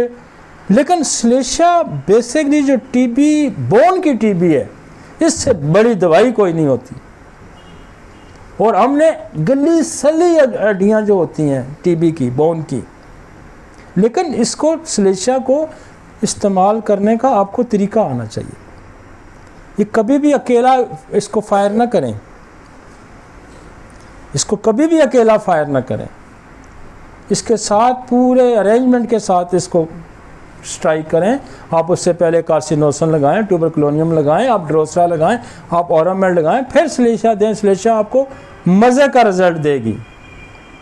लेकिन चूंकि मियाज़मेटिक ट्यूबरकुलोसिस पड़ा है, छुपा है, क्या करेगा? सेलेशिया उसको ड्राई करने की कोशिश करेगा, उसको खुश करने की कोशिश करेगा, और वो वहाँ प्रॉब्लम क्रिएट कर देगा।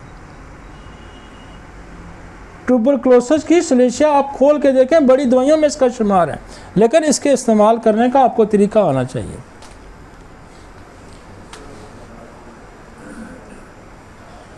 चेस्ट पेन, ये लेट नहीं सकता, पीछे लेटेगा पेन होगा, खांसी से पेन होगा, फीवर होगा, और स्पेशली इंडिकेट करेगा नाइट एग्रीवेशन ट्यूबरकुलोसिस की बहुत ज़्यादा नमा है। आप इसके पे काली कार्ब, ड्रोसा बहुत अच्छा जो ट्यूबरकुलोसिस का चेस्ट पेन है, मज़े का रोकती है। आप एक डोज लें और अगले दिन मरीज़ कहेगा डॉक्टर साहब वो आपने जो रात को पूरी दी थी ना, उससे मुझे बहुत फ़र्क पड़ा। ड्रोसा बहुत अच्छा रोकती है दर्द को। और मैं ड्रोसा से कैंसर, जो लंग्स के कैंसर थे, उसके पेन को हम ड्रोसा से बहुत अच्छा रोकते रहे। ड्रोसा बहुत अच्छा लंग्स के पेन को रोकता है। और लोगों का तो कंसेप्ट इसको काली खांसी में ही यूज़ करते हैं। ये टीबी की बहुत बड़ी दवाई है, ये हड्डियों की, जोड़ों की टीबी की बहुत बड़ी दवाई है। ये गली सड़ी हड्डियाँ जो हैं वो ठीक करके रख देती है ड्रोसा। नेक्स्ट चलते हैं। टीबी एक बड़ा सब्जेक्ट है, हम पेन को एड्रेस कर रहे हैं। नेक्स्ट,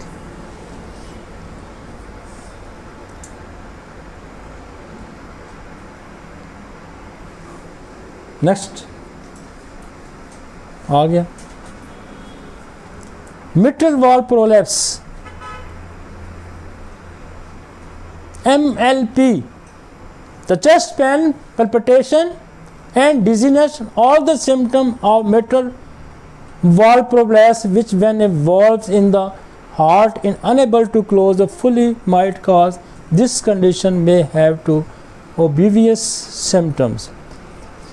अब ये इंटरनल वॉल्स के प्रॉब्लम होते हैं, और जो कंजेंटल हार्ट डिजीज़ हैं जिसमें ASD है, VSD है, इसमें है आपका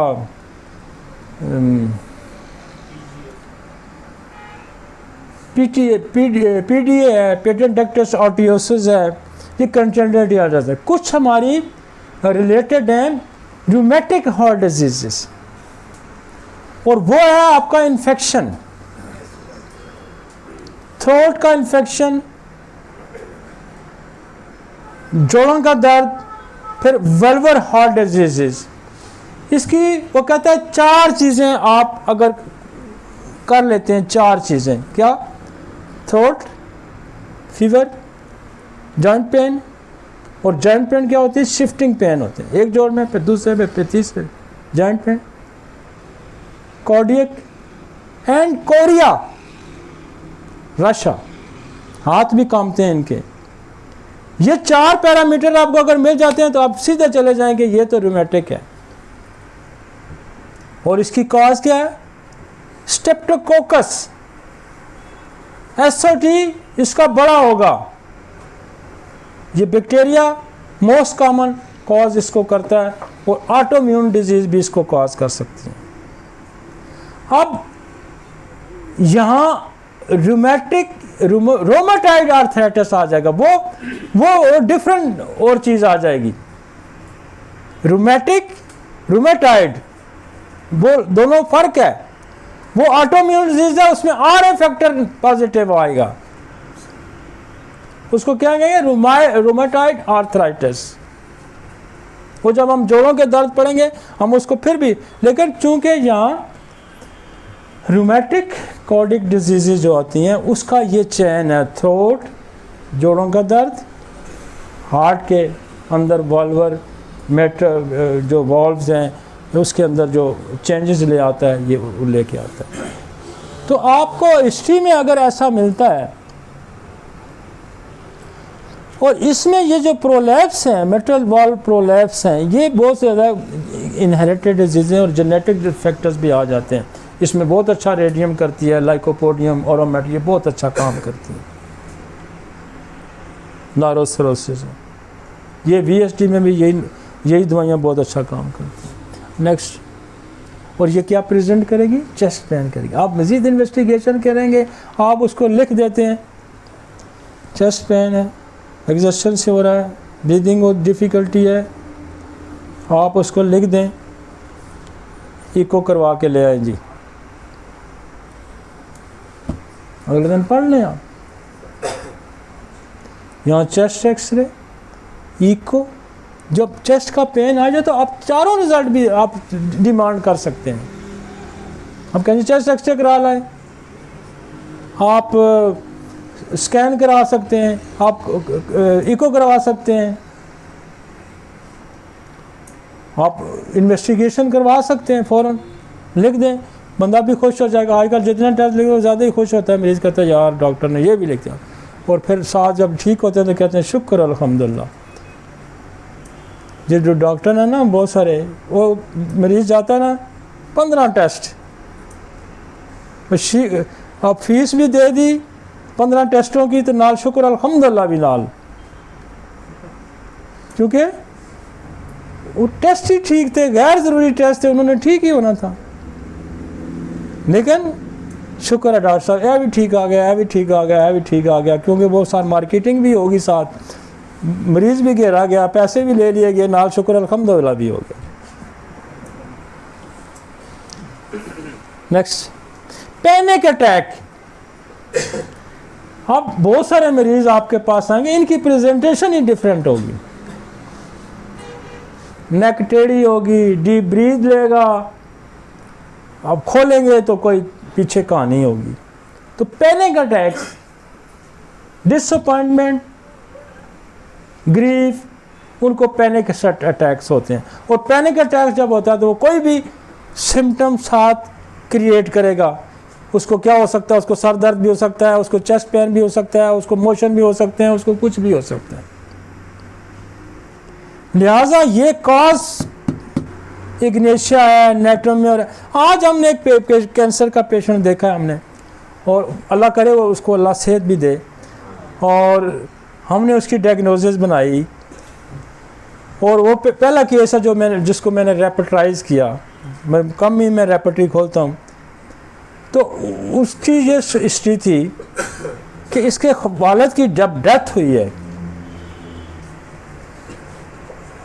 वालिद की डेथ के बाद इसको जॉन्डिस हुआ है, और उसके बाद फिर आगे मसाइल बढ़ते गए।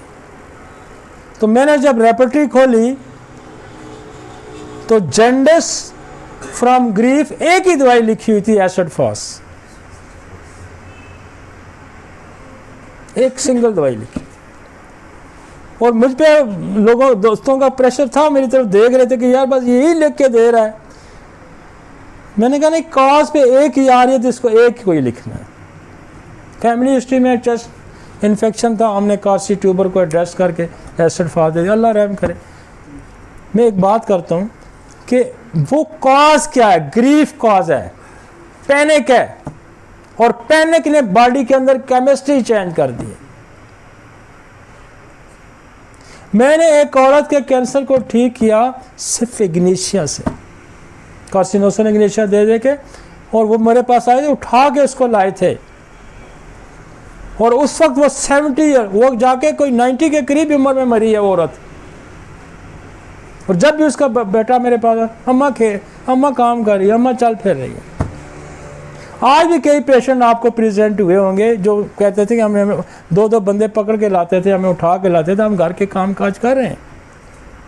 वो इसी अप्रोच से ठीक हो रहे हैं। कॉज डिफरेंट कॉज, और डिफरेंट कॉजेस पे आपके पास रेमेडी होनी चाहिए। डिफरेंट कॉजेस पे आपके पास रेमेडी होनी चाहिए। तो panic attack may cause the chest pain in addition to the nausea, dizzy, sweating, rapid heartbeat and fear. Aconite, Ignatia, Gelsemium, Natrum, acid fast, Oromet. Next.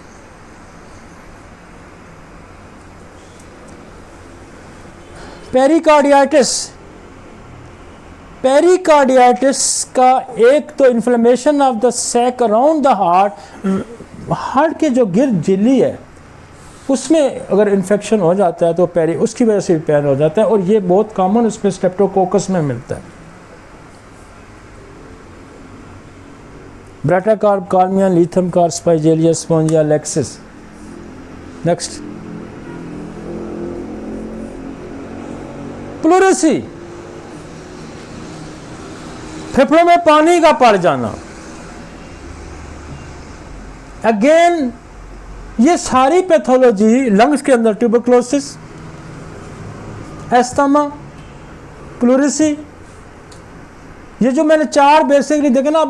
अब हम हार्ट की डिटेल पे काफ़ी गए हैं, इसी तरह लंग्स की डिटेल में हम काफ़ी जा रहे हैं। एस्थमा बेसिकली कॉज लंग्स है, लंग्स के अंदर लंग्स की पैथोलॉजी है। ट्यूबरक्लोसिस लंग्स की पैथोलॉजी, एस्थमा लंग्स की पैथोलॉजी, और उसके साथ जो है प्लूरेसी, पानी पड़ जाना फेफड़ों में। Carsey tuber, ब्रेविनिया, कालीकार्प, कार्बो animal, senega, sulphur, ये दवाइयां प्लूरेसी की। तो आपने लंग्स के अंदर कितनी पैथोलॉजी हैं जो कि चेस्ट पेन क्रिएट करती हैं। लंग्स के अंदर कितनी पैथोलॉजी है, फिर लंग्स का कैंसर आएगा, वो भी चेस्ट पेन प्रेजेंट करेगा मरीज। तो और आगे फिर हम चले जाते हैं, नेक्स्ट आगे चले जाए। निमोनिया बहुत कॉमन, ये भी लंग्स की पैथोलॉजी को और आ गई है। ये प्रेजेंट चेस्ट पेन करेगा, और इसकी इजीली डायग्नोसिस है। ब्रीदिंग डिफिकल्टी, फीवर, बुखार, फीवर और चेस्ट पेन। अब स्ट्रेस लगा गए तो रैटलिंग साउंड, क्रैकिंग साउंड आएगी इस पे, नोज फ्लैपिंग आएगी, नथना फड़क रहा होगा,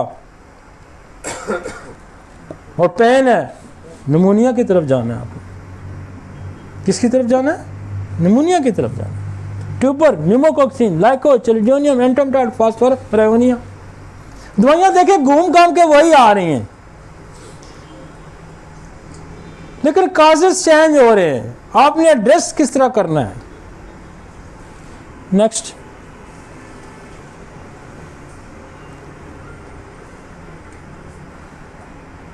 pulmonary embolism. A pulmonary embolism when a blood clot get trapped in artery, artery को घेरे में ले लेता है तो क्या होगा? क्लॉट है, चेस्ट पेन। अब क्लॉट को कौन डिसॉल्व करेगा? आर्निका, कैक्टस, लेक्सिस, बोथरोब, आरामेट, क्लॉट डिजॉल्व करना है।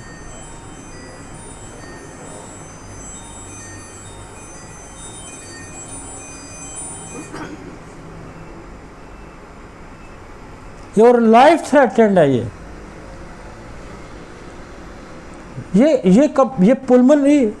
पुल्मोनरी एम्बोलिज्म है। उधर यही काम जब होगा हार्ट की आर्टरीज के अंदर होगा, हार्ट की सप्लाई के अंदर होगा, तो क्या होगा? मायोकार्डियल इन्फॉक्ट हो जाएगा, वहां ब्लड क्लॉट आ जाएगा, ब्लड की सप्लाई हार्ट को बंद हो जाएगी और उसकी बड़ी टिपिकल प्रेजेंटेशन आएगी। याद रखें, cardiac attack, myocardial infarct, chest pain gradually increase होगा। यूं कहते हैं जैसे पहाड़ पे चढ़ रहे हैं, यूं रॉक यूं जाएगा ऊपर, यूं स्टार्ट होगा, यूं जाएगा, फैलेगा और यहां कंप्लेन बाज़ दफा यूं ही कंप्लेन करेगा। ये पेन अपवर्ड थ्रोट की तरफ आएगा, यूं लेफ्ट को जाएगा और ये डिफरेंशिएट है उसके साथ एंजाइना के साथ। एंजाइना एफर्ट एंजाइना मूवमेंट करेगा तो होगा, ये रेस्ट में भी हो जाएगा उसको, ये रेस्ट में भी हो जाएगा। और इसकी एक और बड़ी खास अलामत है कि स्वेटिंग आ जाएगी, कोल्ड स्वेटिंग। जिंदगी कोल्ड स्वेटिंग जब आ गई तो समझे लाइफ थ्रेटेंड है, बंदा हाथ से निकल रहा है। पेन ग्रेजुअली अप और फौरन ट्रीटमेंट दें, एकोनाइट दें, वराइटम एल्बम दें, कैक्टस का शिकंजा फौरन कैक्टस दें, with in a minute relax कर जाएगा। और साथ ट्रोपन आई इंजाइम का टेस्ट लिख के भेज दें। वो रेज हुआ तो इसका मतलब 101% कार्डियक अटैक है। कौन सा टेस्ट रिक्वायर करेंगे? ट्रोपन।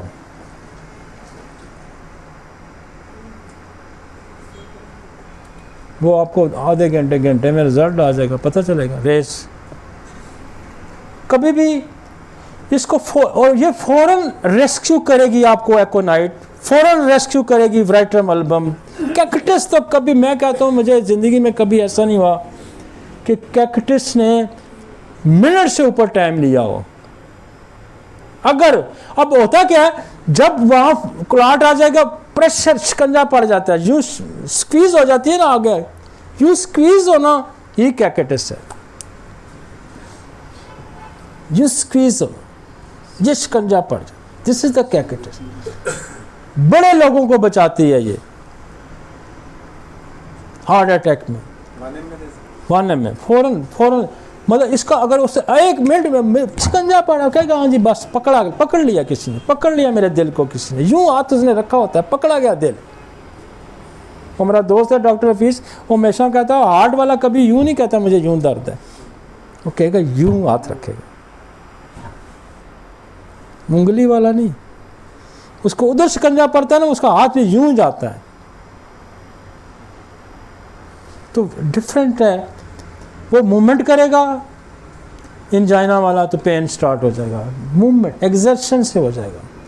और ये जो होगा ये बगैर एक्सर्शन के होगा अटैक।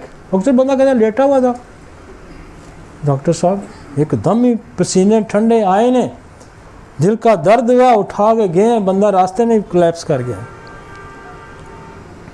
उस वक्त चाहिए फौरी एकोनेट चाहिए, फौरी आप वराइटम एल्बम चाहिए। स्वेटिंग आ गई तो वराइटम एल्बम वो एकदम निकाल लेगी, एकदम वर्टेलिटी को यूं उठाती है वराइटम एल्बम, यूं सेकेंड्स के अंदर वाइटल फोर्स के अंदर इतनी स्ट्रेंथ प्रोवाइड करती है कि एक दफ़ा उसकी कोशिश होती है कि मैं इसको निकाल लूँ इस इमरजेंसी से। मैं कहता हूँ ये 3 दवाइयाँ आपके जहन से अगर होती हैं तो बहुत सारे आप जो MI के केसेस हैं आप उनको बचा सकते हैं। मैं ज़िंदगी मौत तो खुदा ने उसके इख्तियार में है, लेकिन जो साइंस ये कहती है, जो हमारी एक्सपीरियंस कहता है, इसको बचा सकते हैं। यार ज़्यादा नहीं, ये 3 दवाइयों पे ग्रिप रखें।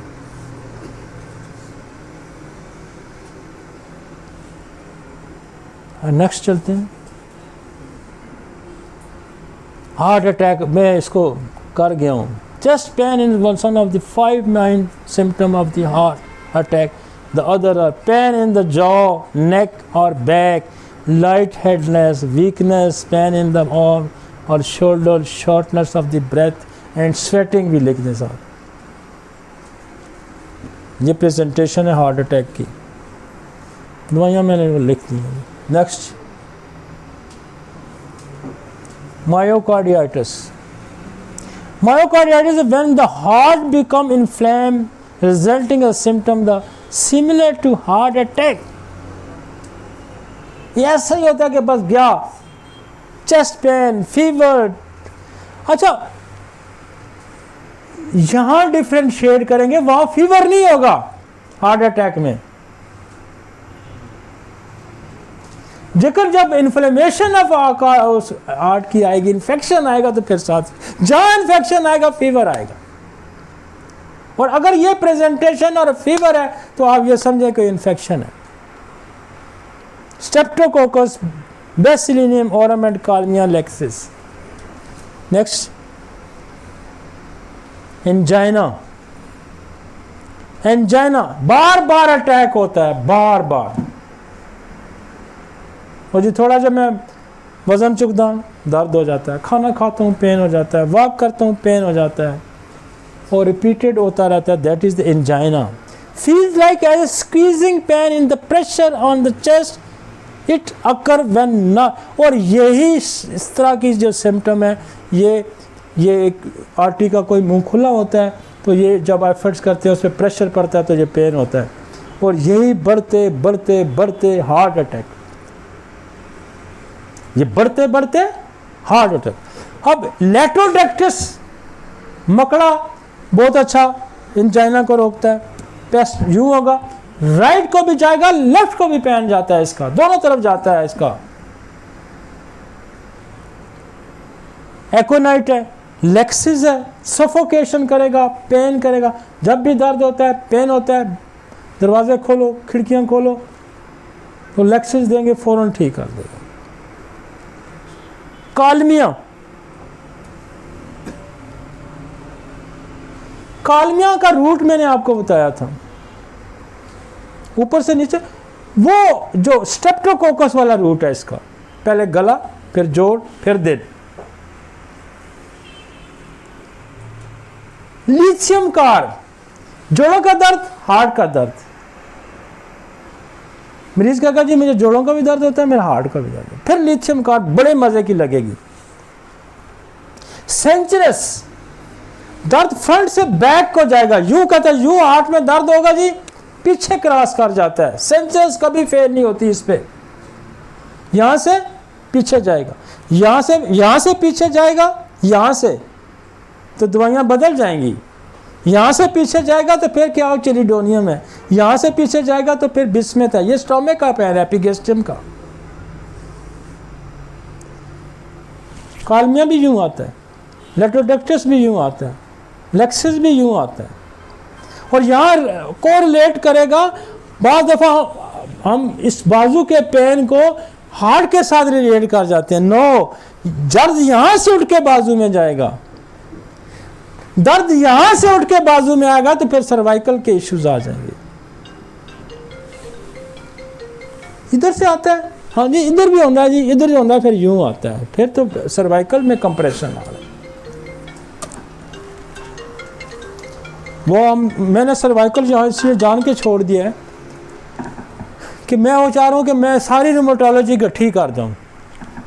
यहाँ से शुरू करेंगे ना, रीढ़ की हड्डी से टेल बोन तक करेंगे, फिर जोड़ करके स्मॉल सारे उसको फारग कर देंगे ना, वो एक की ज़रा समझने में आसानी हो जाएगी। अभी मैं यूँ जा रहा हूँ, अभी मैंने अपर एब्डोमेन, फिर लोअर एब्डोमेन, मिडल सारा करके, फिर मैंने जेनेटल सिस्टम को करके, फिर हम उस पर चले जाएंगे। तो मेरे हाथ 2 लेक्चर शायद और खा जाएगा ये। एक लेक्चर तो पूरा रूमेटोलॉजी खाएगी ये, उसको मैंने समझाना है ऑस्टियोफाइट क्या होते हैं, बल्ज क्या होता है, स्टेनोसिस क्या होता है, कहाँ क्या होता है, कहाँ क्या होता है। मज़े की साइंस है भाई वो। आप यूँ एक्सरे देखें, नो क्वेश्चन, एक्सरे देखा, चल भाई बस हैं, हाँ no symptom, pathology only, X-ray, चलो जी, है ना मज़ा। लोग अक्सर ये सवाल करते हैं ये कौन सी साइंस है इतना क्विक। वो यार मैंने ट्रांसफर का बताया ना आपको, गले के दर्द का कितना क्विक है, यूं टार्च मारी, टक टक दवाइयाँ नहीं आई, ये निकाल ये है तो ये मिनट लगता है। इसी तरह हम सर्वाइकल स्पाइन ये सारा इसी से टिक टिक करेंगे, एक्सरे देखेंगे, उसकी देखें रिपोर्ट, चलो जी।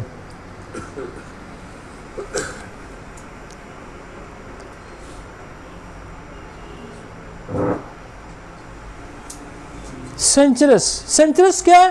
अब आपको यहाँ देखें एक भी सांप मिल रहा है, दूसरा भी सांप मिल रहा है, ये सेंचुरस भी सांप है, लेक्सस भी सांप है। जिंदगी को फना भी ये कर रहे हैं, जिंदगी को बचा भी रहे हैं ये, क्योंकि डॉक्टर के हाथ में जहर आ गया तो जिंदगी बच गई, दुश्मन के हाथ में जहर है तो जिंदगी गई।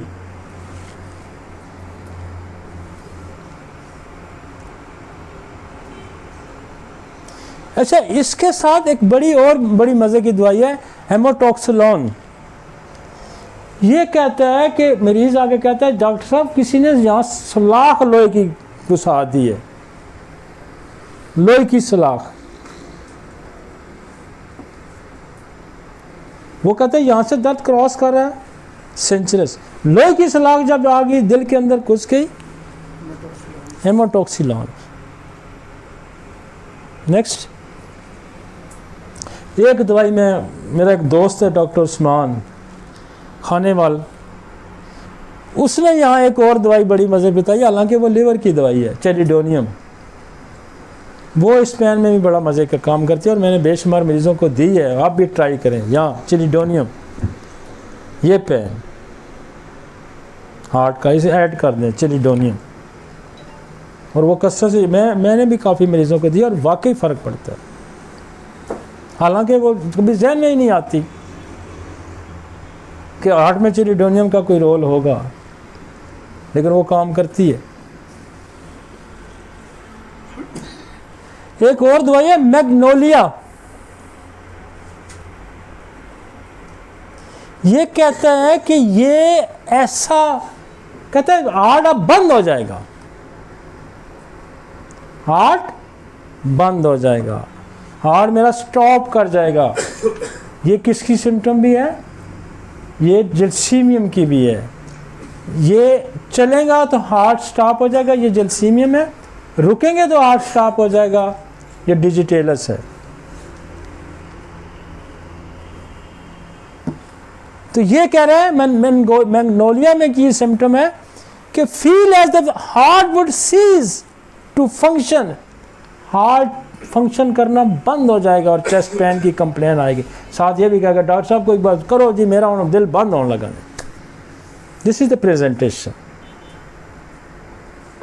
ये प्रेजेंटेशन हार्ट के मरीज के अंदर आएगी, ये प्रेजेंटेशन इंजरी के अंदर नहीं आएगी, ये उधर नहीं आएगी, ये लंग्स में नहीं आएगी, ये किस में आएगी?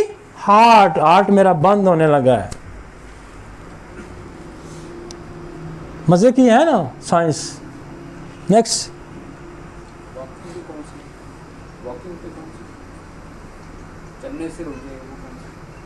ये दो दवाइयाँ ना अल्टर करती हैं उसको, जलसीमियम है और एक डिजिटेलस है, दोनों अपोजिट हैं एक दूसरे की, लेकिन वो भी यही कहता है मेरा दिल अब बंद हो जाएगा, ना चलूंगा तो बंद हो जाएगा, वो कह चलूंगा तो बंद हो जाएगा। या वो वैसे कह रहा है कि मेरा दिल अब बंद हो जाएगा, दर्द है मेरा दिल बंद हो जाएगा। ठीक है, next.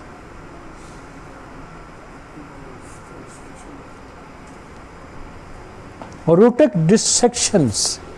Aortic dissection is separation of the inner layers of the aorta, then main artery that lead from the heart When this happen, a build-up of blood can cause the artery to burst. Artery को दो हिस्सों में कर देगा, burst कर देगा. Dissection is a life threatening, so require immediate medical help. तो यहाँ क्या, आर्निका, ऑर्केनाइट, कैक्टस, लेक्सिस, वराइटोमल्बम. अब ये बड़ी डिटेल है. आप कहेंगे ये हमें क्या पता चलेगा? ये डायग्नोज होके आ जाते हैं केसेस आपके पास, तो आपका जहन में हो, आपके जहन में हो. नेक्स्ट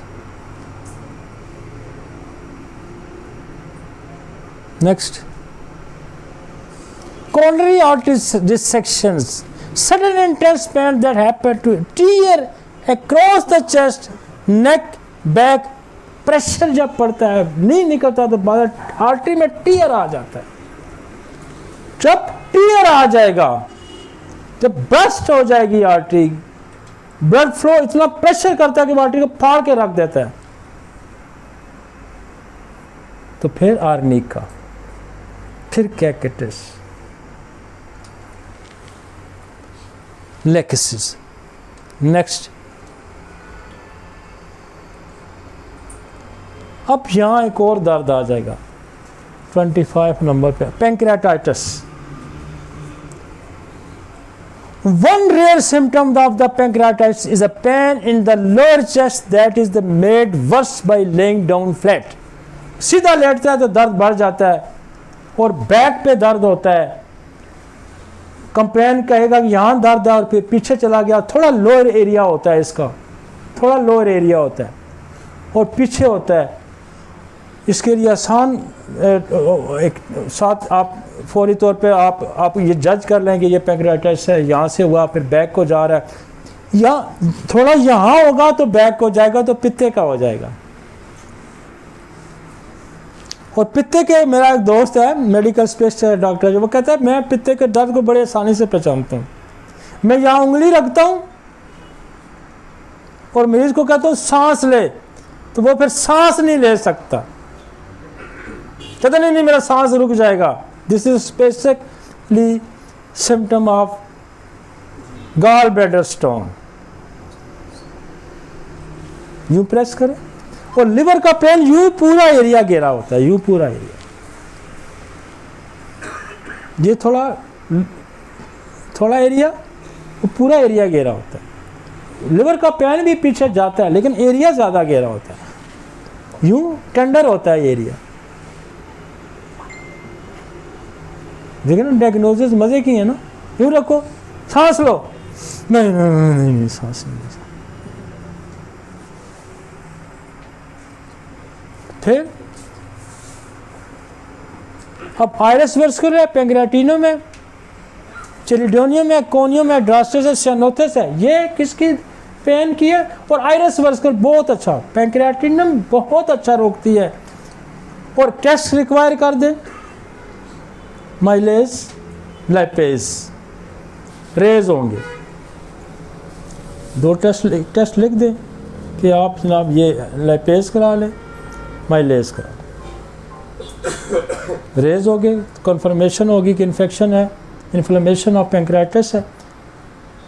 मरीज भी खुश और आपको भी इन्वेस्टिगेशन भी हो जाएगी. राइट, ये पेन है, यहाँ पीछे है. ये जो होगा, चूँकि जो लबलबा होता है ये उसके थोड़ा सा राइट को होता है, लिवर गॉलब्लैडर के थोड़ा राइट पे यूं लंबी टोन बनाई होती है और पिच मैदे के साथ टच हो रहा होता है. अब यूं ही मैदे के साथ नीचे फिर स्प्लीन लगी होती है, वो इधर आ जाएगी. मोस्टली कॉमनली स्प्लीन इनलार्ज हो जाती है, यहाँ डल सी हैवीनेस फीलिंग आ जाती है आपको. स्प्लीनिक का बहुत कम पेन होता है लेकिन हैवीनेस आ जाती है, तो फिर वो चाइना है, सियानोथिस बहुत अच्छा उसको ठीक कर देती है.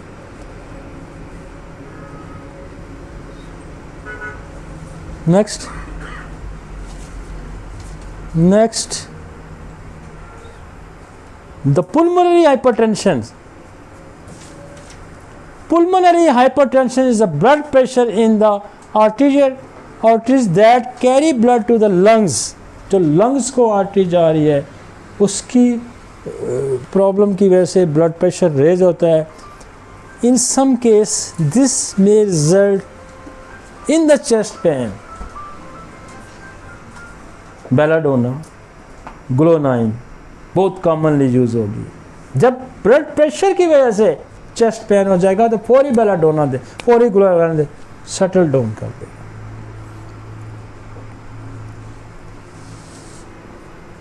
नेक्स्ट, इसमें आप राउल्फिया भी दे सकते हैं.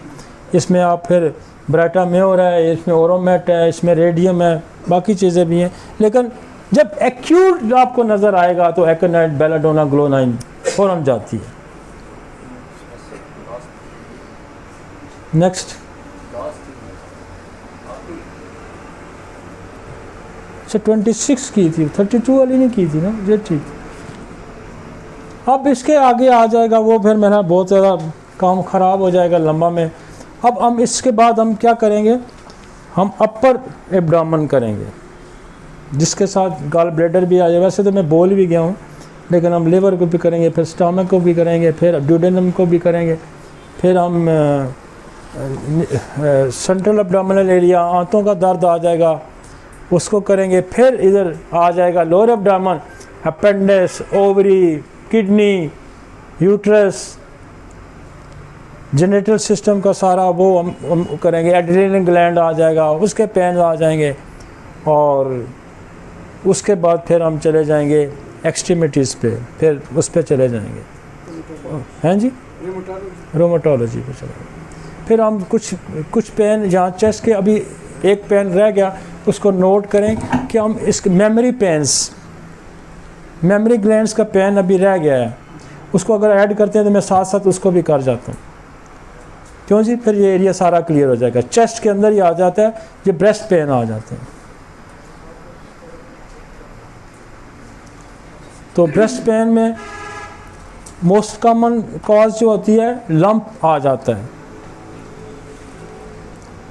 ब्रेस्ट के अंदर लंप आ जाएगा और फिर उसकी एब्सिस भी आ जाता है.